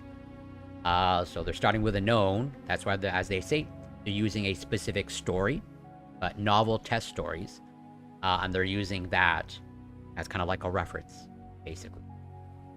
Pretty much always need a reference for science, something to refer to, for some sort of control. So here's one of their figures, okay? And they kind of like go through part of what they're doing, but I can't actually, dissect this to any appreciable degree. Aside from, they have the actual stimulus and, decoded stimulus. But again, this falls, I would say, in my opinion, under the broad category of like quality control. Of like, hey, how good or not good is our decoder? Which is like, yeah, figure 1, language decoder. So bold fMRI responses were recorded while 3 subjects listened to 16 hours of narrative stories. An encoding model was estimated for each subject to predict brain responses from semantic features of stimulus words. So, and they're describing, they're basically describing all these figures here.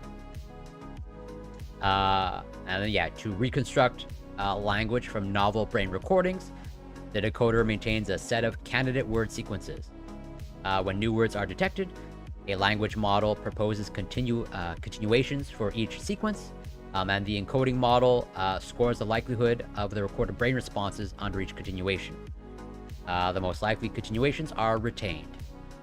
So, yeah, they're training, and this is just like how I understand it, of like, through the training process, instead of looking at each individual word and, what each individual word looks like, at the level of the brain, they're basically like breaking it up, or like segmenting it up into larger sequences. As in, instead of like matching word to word, they're like matching, collections of words. To kind of like maybe zoom in, again, this like my analogy, the way I understand it, which might be flawed, kind of like to predict a word using the letters, as in like, with enough training, okay? If I wanted to predict, the word that you're going to write out, this is essentially Wheel of Fortune, so to speak. Of like, if I like give you enough of the letters, as in start off with like TH, you might probably be able to figure out with enough training that more often than not, it's the word the. If that, if you're trained in, let's say, a specific way of like, if you just see TH, well then the word is the.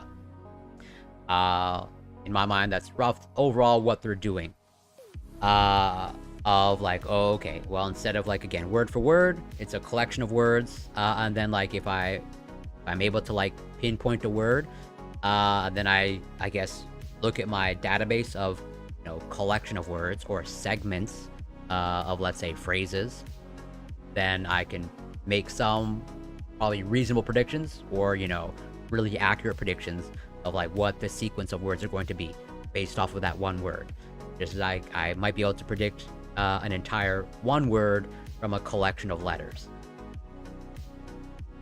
It might be that. Yeah, I'd actually. I don't actually know how auto-generated captions are done, or like what's. I imagine it's trained on like whatever the acoustics and like the spoken word, but I actually have no idea if auto-generated captions actually do any prediction.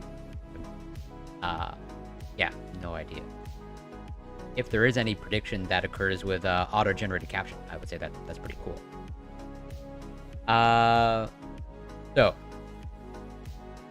sort of they go into a little bit more detail in pretty much this figure here, figure 1.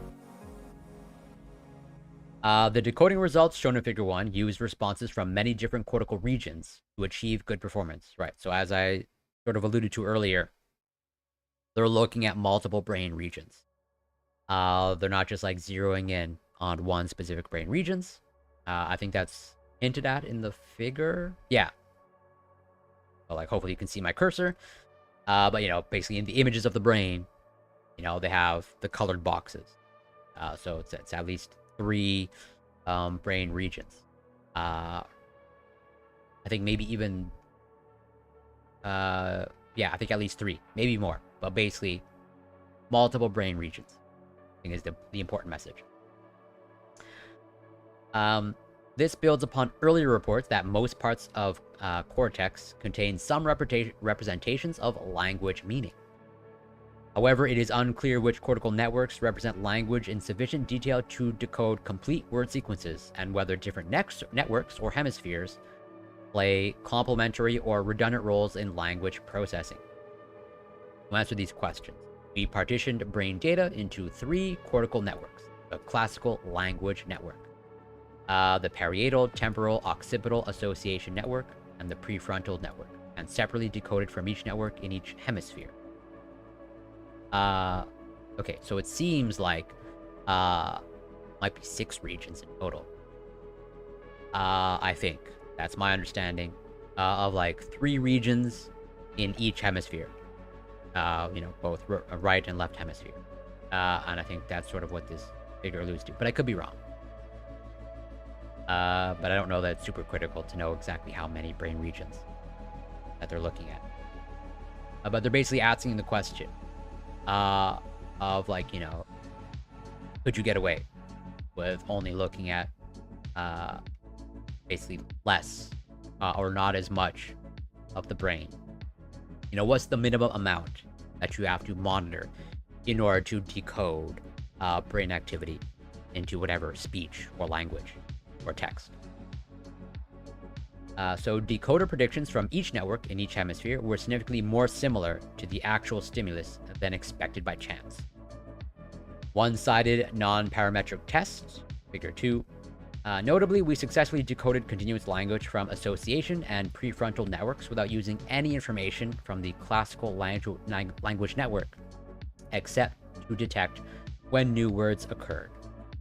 These results underscore the role of bilateral domain general semantic regions in representing natural language.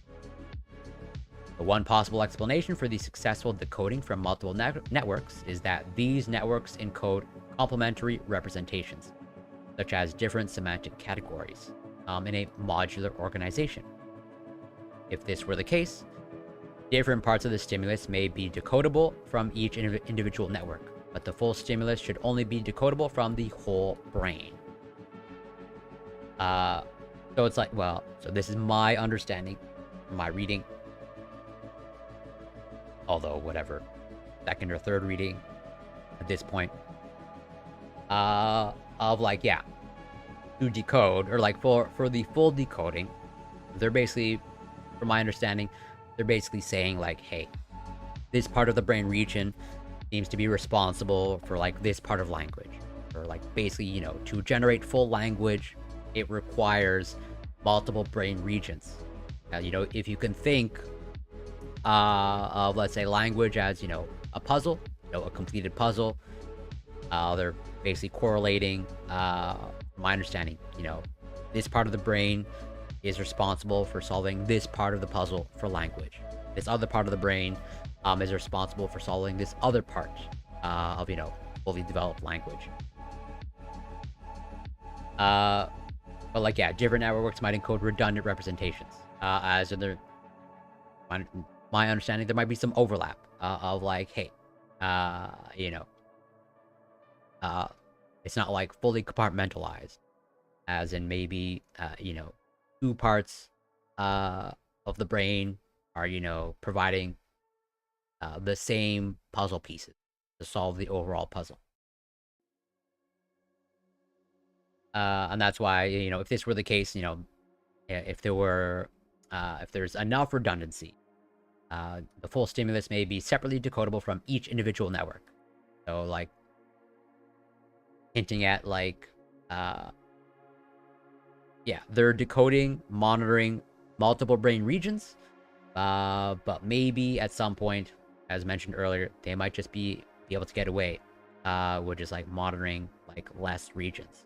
Or maybe just, like, one particular region, if I guess their algorithm is good enough.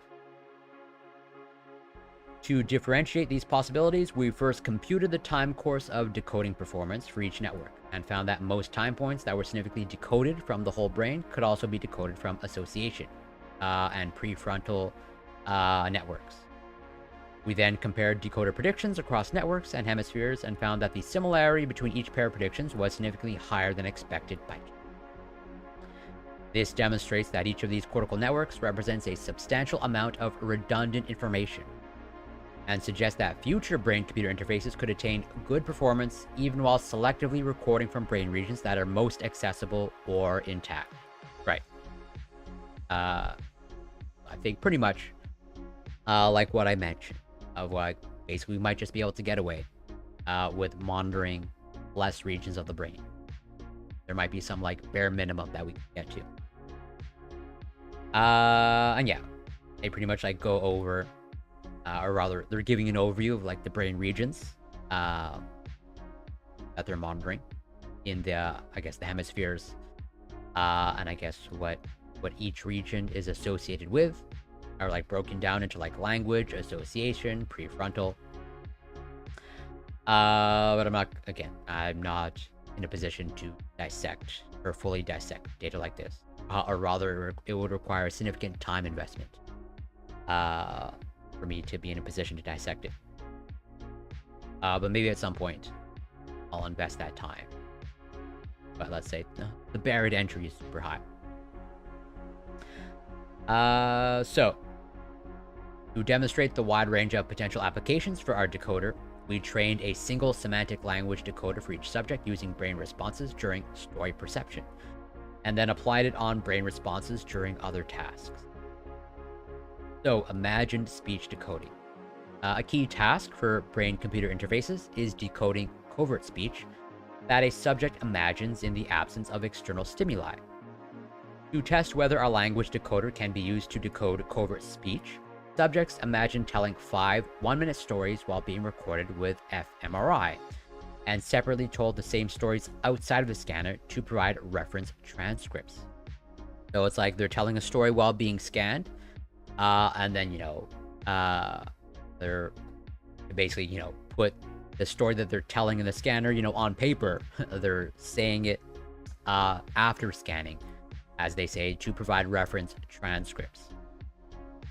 So given fMRI recordings for each pair of stories, we correctly identified which recording corresponded to which story by comparing the decoder predictions to the reference transcripts. 100% pairwise identification accuracy. So, if I'm understanding it correctly, this is super cool in terms of, like, basically, they had people go into an fMRI scanner, tell a story, okay, and they recorded their brain activity with the fMRI, and then, after the fMRI, they told the same story, put it down on paper, and then basically, can you match, the story on paper to, like, the brain activity, and I guess, like, the participant, of, like, pretty much which story on paper goes with which brain activity. And it seems like the decoder matched 100%. Or like, pretty much what translated or decoded brain activity goes with what story. And yeah, 100% pairwise and identification accuracy, which is pretty cool in my mind. Across stories, decoder predictions were significantly more similar to their reference transcripts than expected by chance. Qualitative analysis shows that the decoder can recover the meaning of imagined stimuli. So, cross-modal decoding.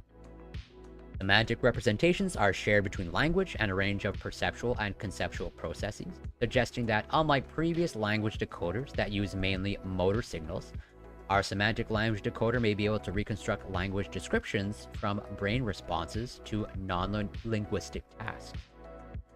To test this, subjects watched 4 short films without sound while being recorded with fMRI, and the recorded responses were decoded using the semantic language decoder. We compared the decoded word sequences to audio descriptions of the films for the visually impaired and found that they were significantly more similar than they expected by chance. Qualitatively, the decoded sequences accurately described events from the films. They suggest that a single semantic decoder trained during story perception could be used to decode a range of semantic tasks. This is essentially, I would say, like demonstrating kind of like, I guess for lack of a better term, like the great power or great utility of their decoder. Of like it extends, or rather has a wide range of applications. Kind of like testing the limits of, their decoder technology. So attention decoding. Pretty much, again, more testing of the limits. Since semantic representations are modulated by attention, our decoder should selectively reconstruct attended stimuli. Beyond improving decoding performance in complex and noisy environments, this could enable our decoder to monitor attention levels and notify subjects when they start to get distracted. To test this, subjects listened to 2 repeats of a multi-speaker stimulus that was constructed by temporally overlaying a pair of stories told by female and male speakers, while attending to a different speaker for each repeat. Decoder predictions were significantly more similar to the attended story than to the unattended story, demonstrating that the language decoder selectively reconstructs attended stimuli. So again, like further expanding kind of like the utility of their decoder. And it seems like it has pretty much a wide range of applications. So, as I mentioned earlier, they kind of touch upon the ethical or moral implications, or as they explicitly say, the privacy implications. So an important ethical consideration for semantic decoding is its potential to compromise mental privacy. To test if decoders can be trained without a person's cooperation, we attempted to decode perceived speech from each subject using decoders trained on data from other subjects.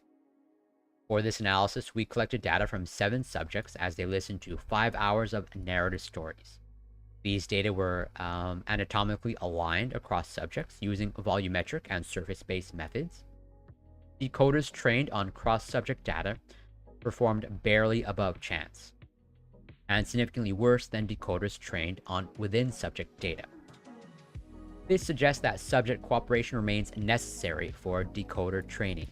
So it's like, yeah, if the subject is not cooperating, basically, the decoder does a poor job, or like, maybe fares a little bit better than chance.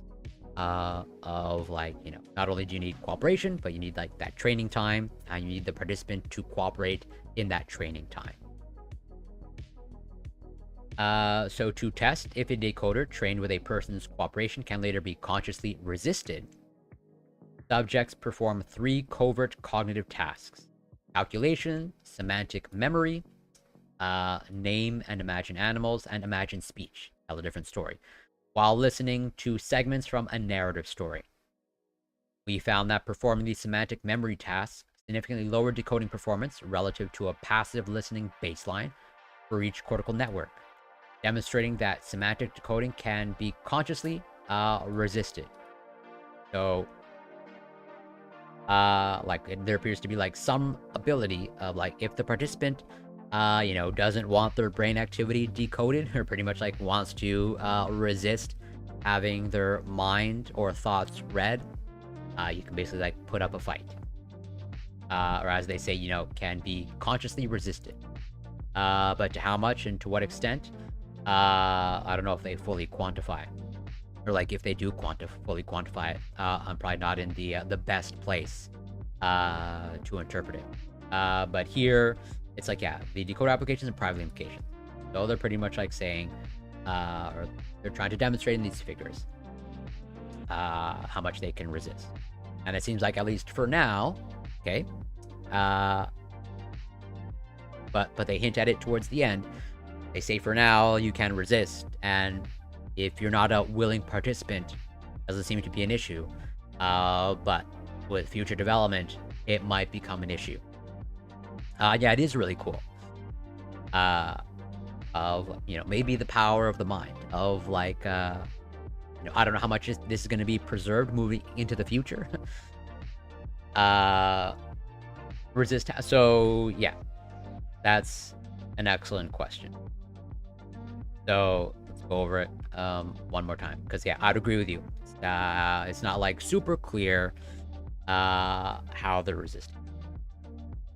So to test if a decoder trained with a person's cooperation can later be consciously resisted, subjects perform 3 covert cognitive tasks: calculation, count by sevens, semantic memory, name and imagine animals, and imagine speech, tell a different story, while listening to segments from a narrative story. So here, how they're resisting, okay? Because if you, going back in the paper, part of the training, okay, so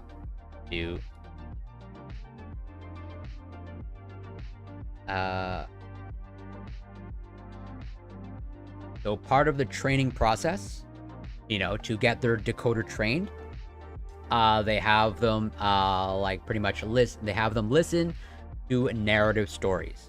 So listening to narrative stories is part of the training process for the decoder.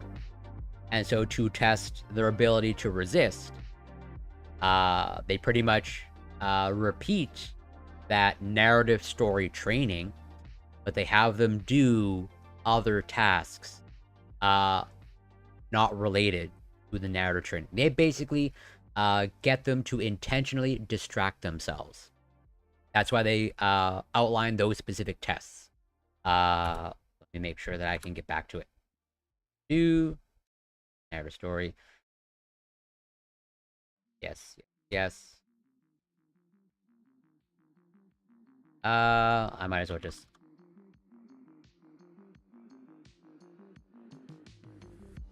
Yeah. So it was here.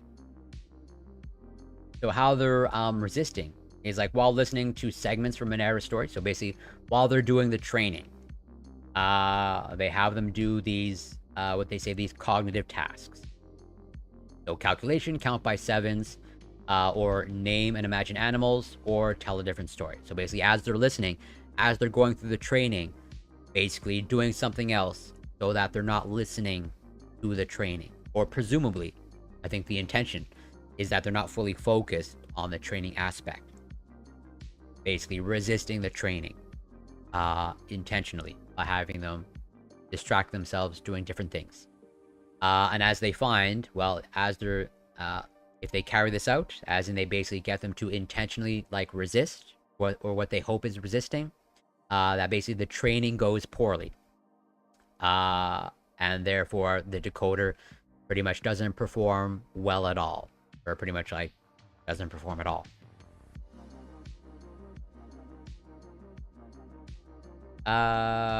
Where was I? Oh yeah, so that's the description of the figure, which I'm not going to go through.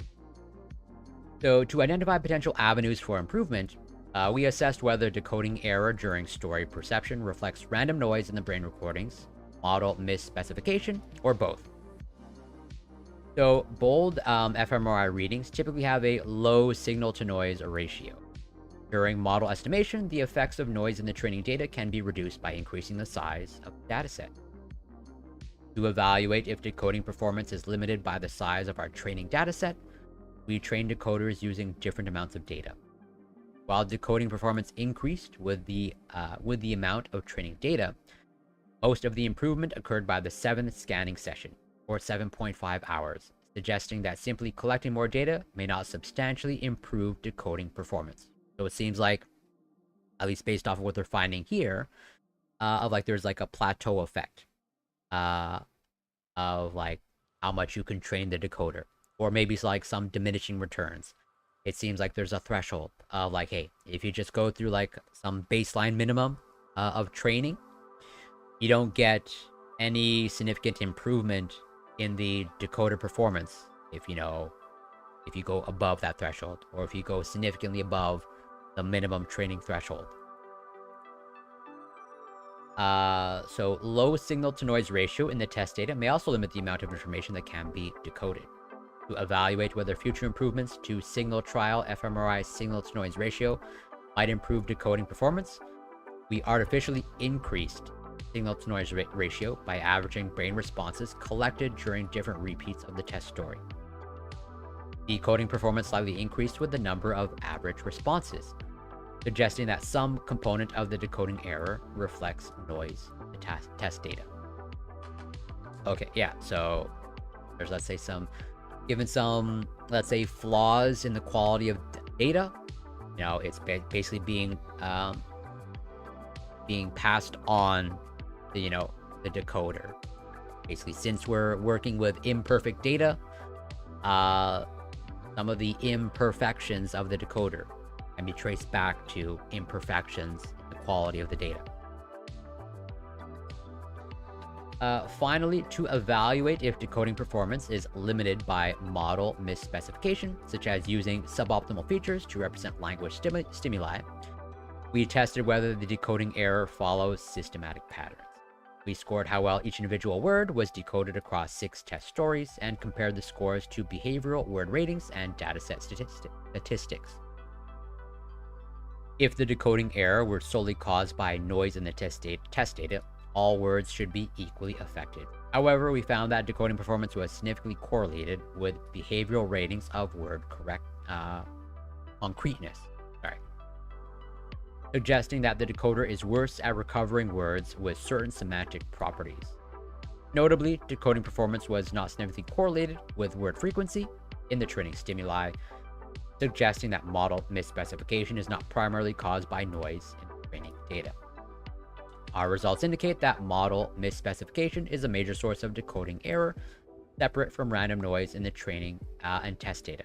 We expect computational advances, such as the development of better models for extracting semantic features, to substantially reduce model misspecification and improve coding performance. So it's like, yeah, some of, let's say, the flaws in the decoding performance can be attributed to the quality of the data, but not all of the imperfections. They're basically highlighting here of like, we might be able to improve the decoding by basically improving our models, or let's say our algorithm, kind of like a lack of a better term. So, Shy, welcome. Shout out to Shy. I hope you're doing well. So, speaking of what I mentioned, workout streams, if you want a great workout stream, you should follow Shy. So I hope, obviously only share if you want to, but I hope, I also went to bed late. I hope you went to bed roughly at the same time, but obviously different time zone. But I totally understand if you didn't get the best quality of sleep. Although I'm not getting the best quality of sleep either. And if you need a recovery day, then I would say you should do that. and probably listen to your body. But I also know easier said than done, because I am notorious for not listening to my body and pushing through, and punishing yourself. I think you empathize or can relate to punishing workouts, since I observe your punishing workouts in real time. And if anything, I even cheer on your punishing workouts. And also, pile on the punishing workouts by randomly adding push-ups. Yeah, exactly. Although, to be fair, I didn't add push-ups yesterday. You added them all on your own. And I hope you get some good sleep tonight. But I know sleep is a fleeting thing for me. This study demonstrates that the meaning of perceived and imagined stimuli can be decoded from bold fMRI recordings into continuous language, marking an important step for non-invasive brain-computer interfaces. While existing invasive methods decode from motor representations of articulator and hand motion, our non-invasive methods decodes directly from semantic representations of language meaning. So basically, like, literally, they're pretty much almost as literally as possible, you know, mind reading. I'm actually doing pretty well. I'm also, like, pretty sleepy, because, you know, I went to bed late, and also I didn't get, like, I got decent quality sleep. But I did a small home workout, like just like a quick 45 minutes, mostly stretching, mostly yoga poses, practicing my handstands, and like a couple of pull-ups. Basically like a kind of like a lazy workout, and that energized me a little bit. So all that to say, I'm doing pretty well, and that I'm hoping to get to bed earlier today, but also at the same time, I slept in today as well. Of like, yeah, my alarm went off at like 9 a.m. or like 8:30, and I was like, yeah, I'm gonna sleep in. I have no real obligations. And I hope you're doing well, and I hope you're relaxing and able to take it easy. And that if you drift off into sleep, that's totally okay. So yeah, as they're highlighting, this is an important step for non-invasive brain-computer interfaces. Like, yeah, they're pretty much reading brain activity and translating into text and speech, which is super cool. Yes, it is. Exactly 11:22 p.m. I'm pretty much like, once I'm done this, I'm gonna end the stream, and then I'll eat something, and then my goal is to go to bed. Although if you were streaming, I would like raid into you, just like watch your stream and add push-ups. Our analyses also suggest that semantic decoders, trained during story perception, can be used to decode other semantic tasks, which may enable augmentative applications such as brain-computer interfaces that transcribe visual experience or translate covert speech into different languages. So they're pretty much trying to predict the future, or rather, you know, potential future applications of their technology or decoder. 420, does that mean you have to do those burpees high? 420 is a very specific number. That usually means a very specific thing. Not that I have any experience with that. And yeah, if you're gonna criticize me for adding the occasional 10 push-ups, then I think Grotlick get like a very strong, strong penalty for like 420 burpees. I think 10 push-ups pales in comparison. 420 burpees. 420 out of 7. It's also a very specific number. the mark of the devil. You know, hopefully, it's not. They're not assigning the mark of the devil to you. I can understand assigning the mark of the devil to burpees, because burpees are arguably the devil. Yeah, I've never, I've like experimented with like some edibles here and there, and I've tried, on the topic of sleep, I've tried CBD, in the hopes that it would improve my sleep. Didn't have any effect. But I basically never, outside of that, I have no experience with cannabis. So while our decoder successfully reconstructs the meaning of language stimuli, it often fails to recover exact words.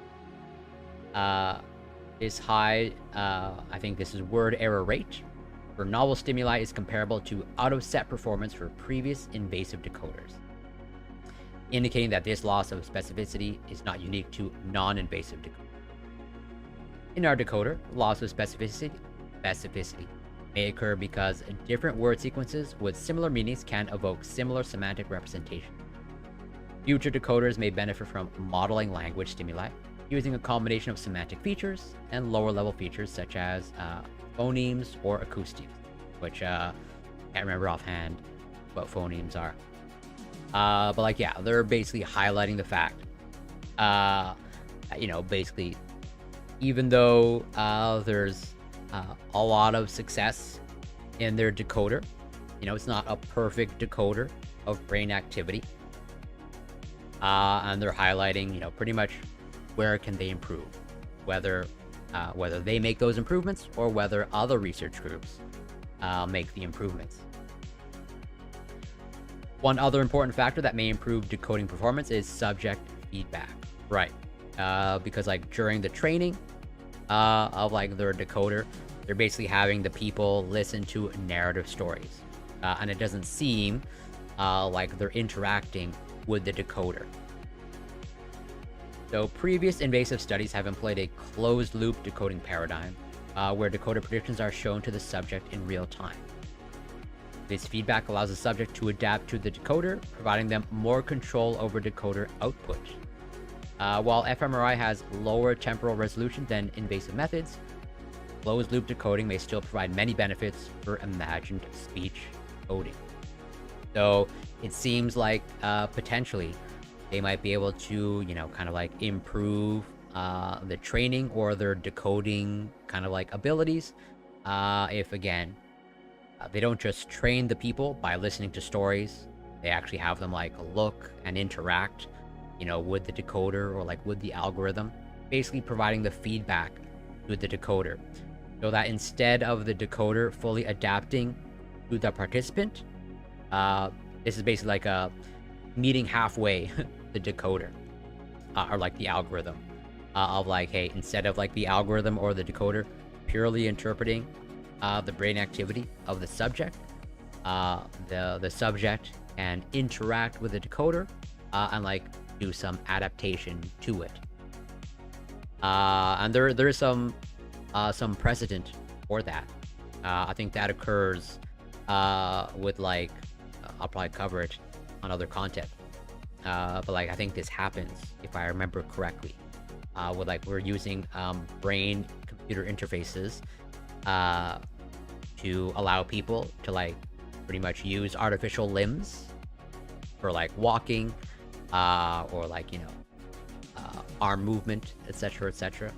There's some pretty groundbreaking research of like restoring a person's ability to walk through artificial legs that the person can actually interface with their brain, and like there's a training process for that, of like, yeah, you know, the algorithm or like the decoder or like the legs interfaces with the person, but then the person kind of like meets like the decoder, the algorithm halfway, so that they can like have use of the artificial legs. I think something similar can occur here, where it's not just, you know, pure training of the decoder or the algorithm. The participant is actually actively involved in the training. So finally, our privacy analysis suggests that subject cooperation is currently required both to train and use the decoder. However, future developments might enable decoders to bypass these requirements. Moreover, even if decoder predictions are inaccurate without subject cooperation, they could be intentionally misinterpreted for malicious purposes. Right.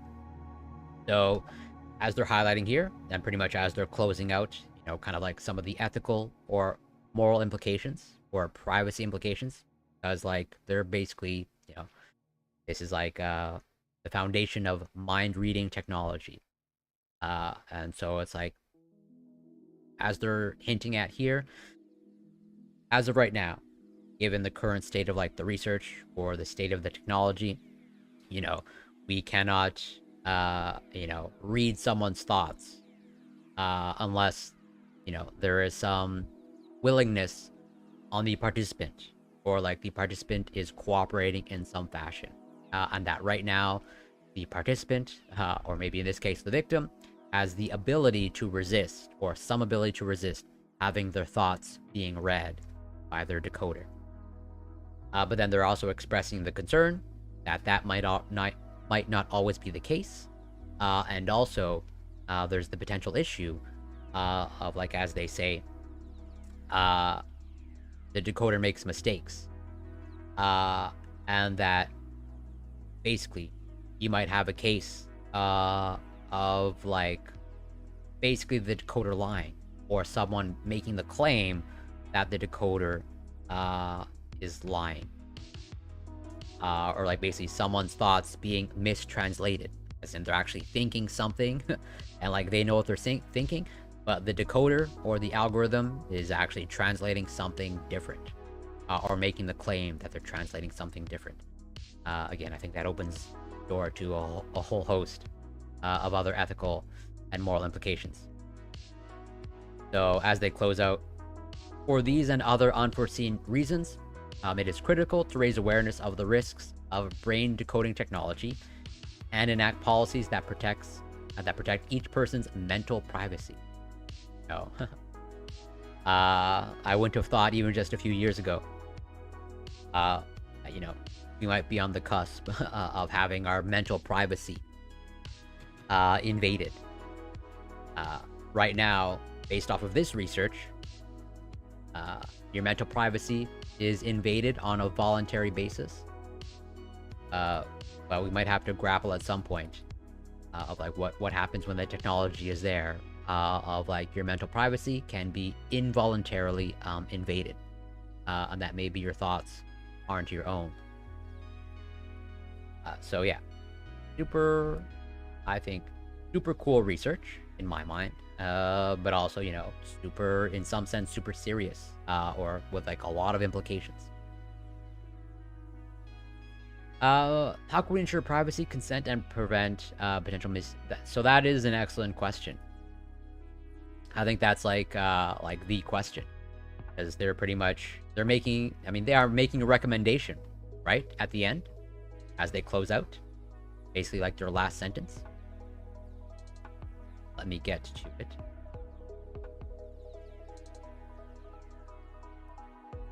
Moment.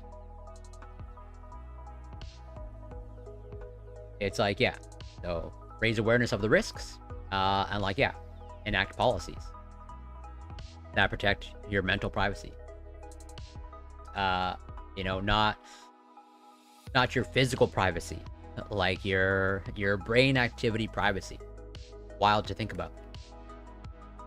And I'm not entirely sure, or rather I can say I don't really think I have an answer.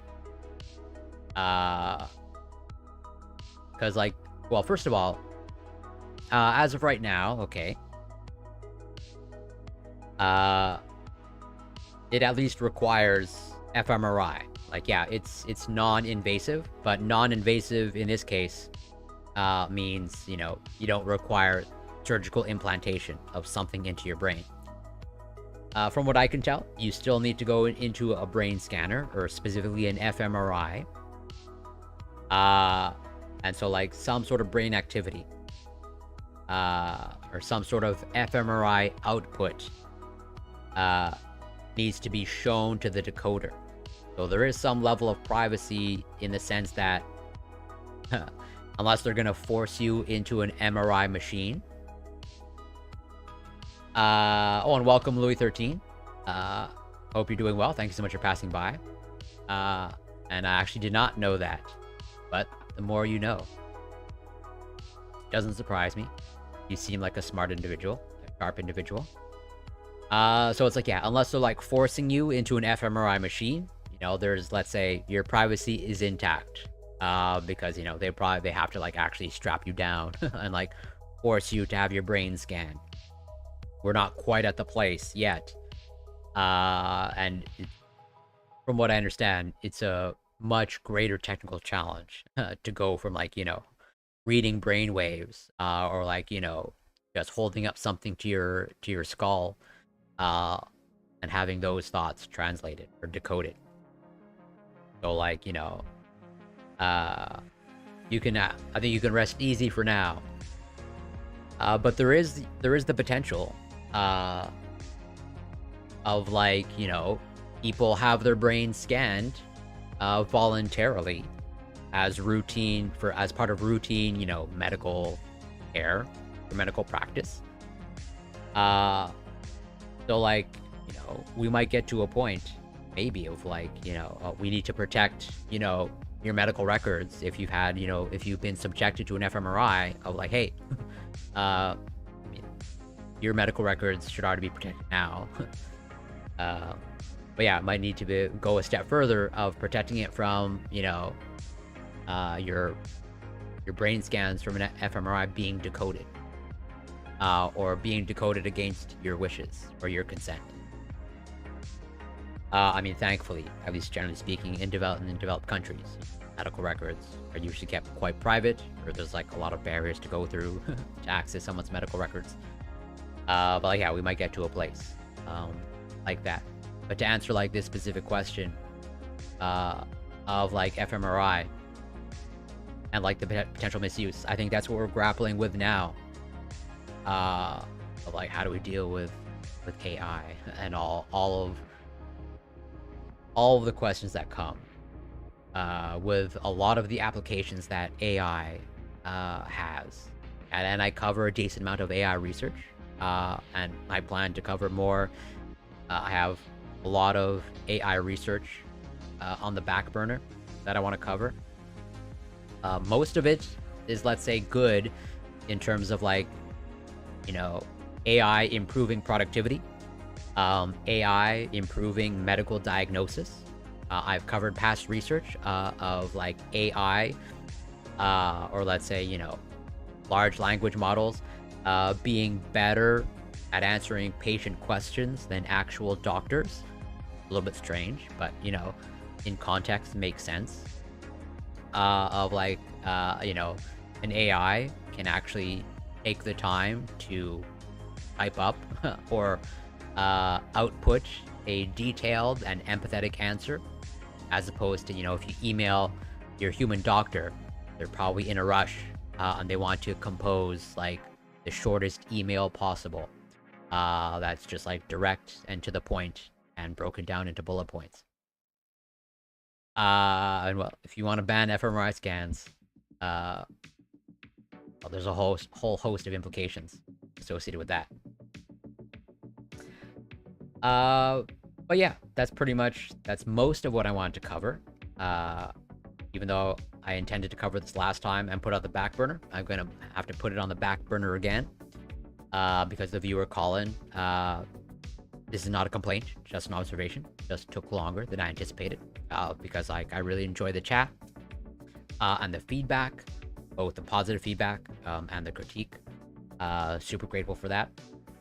But like, yeah, I'll be covering this on the next stream, which should take place on Friday. Again, this is all under the caveat. Oh, is this the new Bob Marley?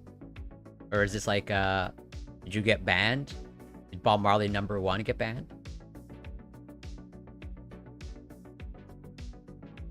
But welcome, first time chatter.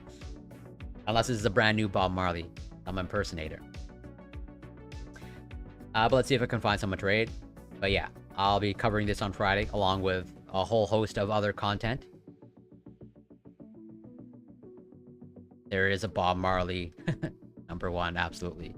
I don't know if you're just being sarcastic.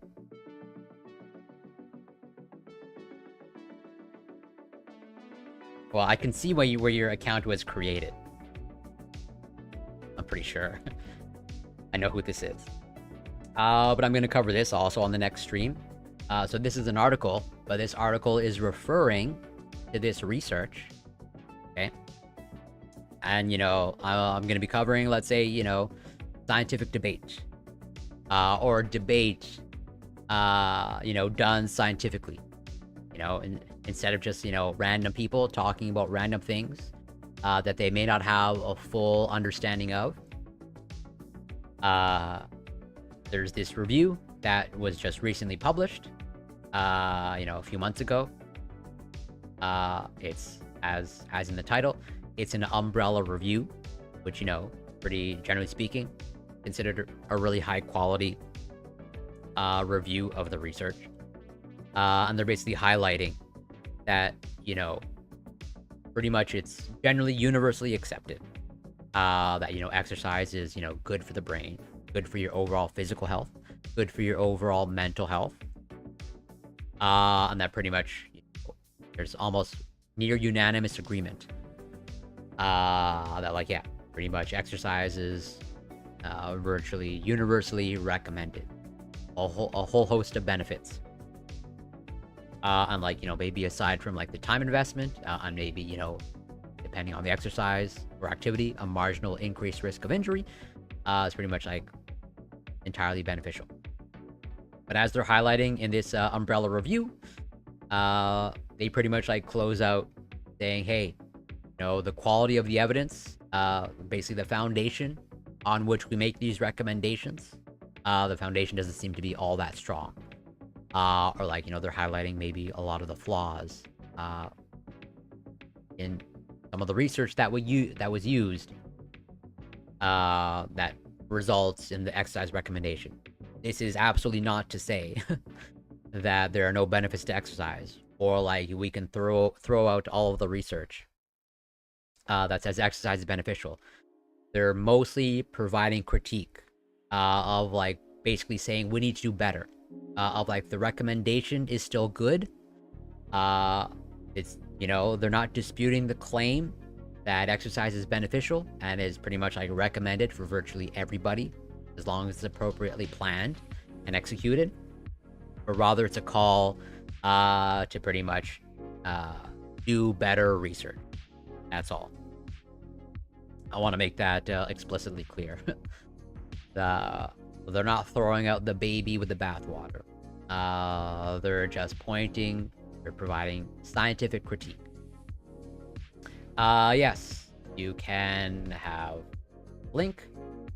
Put it in chat. Should be that. And I think I'll probably put it in the Discord after stream. And if anyone wants to join the Discord, by all means. But yeah, let's see if we can find someone to raid into.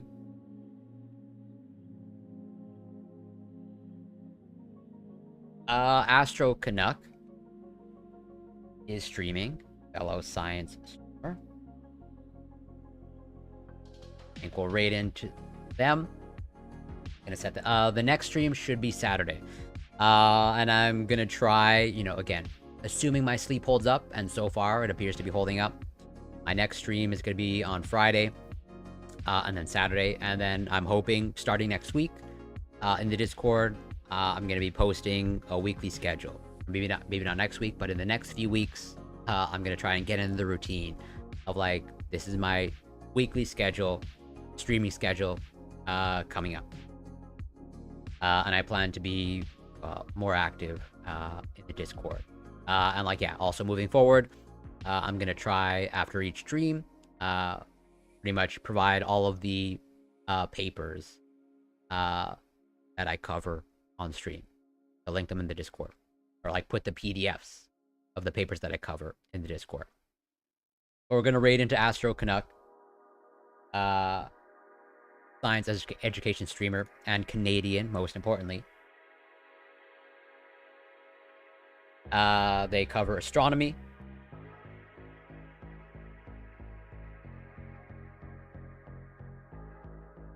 They do both astronomy and Lego streams. They're pretty much both a science and arts and crafts streamer. Super great. If you're not following them, you should be following them. I want to thank everyone that passed by. Doffy, Louis 13, Bob Marley #1 and #2, Feline Father, Dr. Darko, Owen Shy. Shout out to Shy. If you're not following them for workouts, should be. And also Canadian, most importantly. And shout out to Bill Synthetic, and anybody else that I forgot. Oh yeah, Kitty, and Noda Bud. If I missed someone, I apologize. And yeah, that's gonna be it for me. Like I said, if you're not following Astro Canuck, should be. And yeah, I intend to be back on Friday. If not Saturday. I'll keep the Discord posted, but I should be back. I'm confident that I'll be back on Friday. And until next time, take care, be well, kind.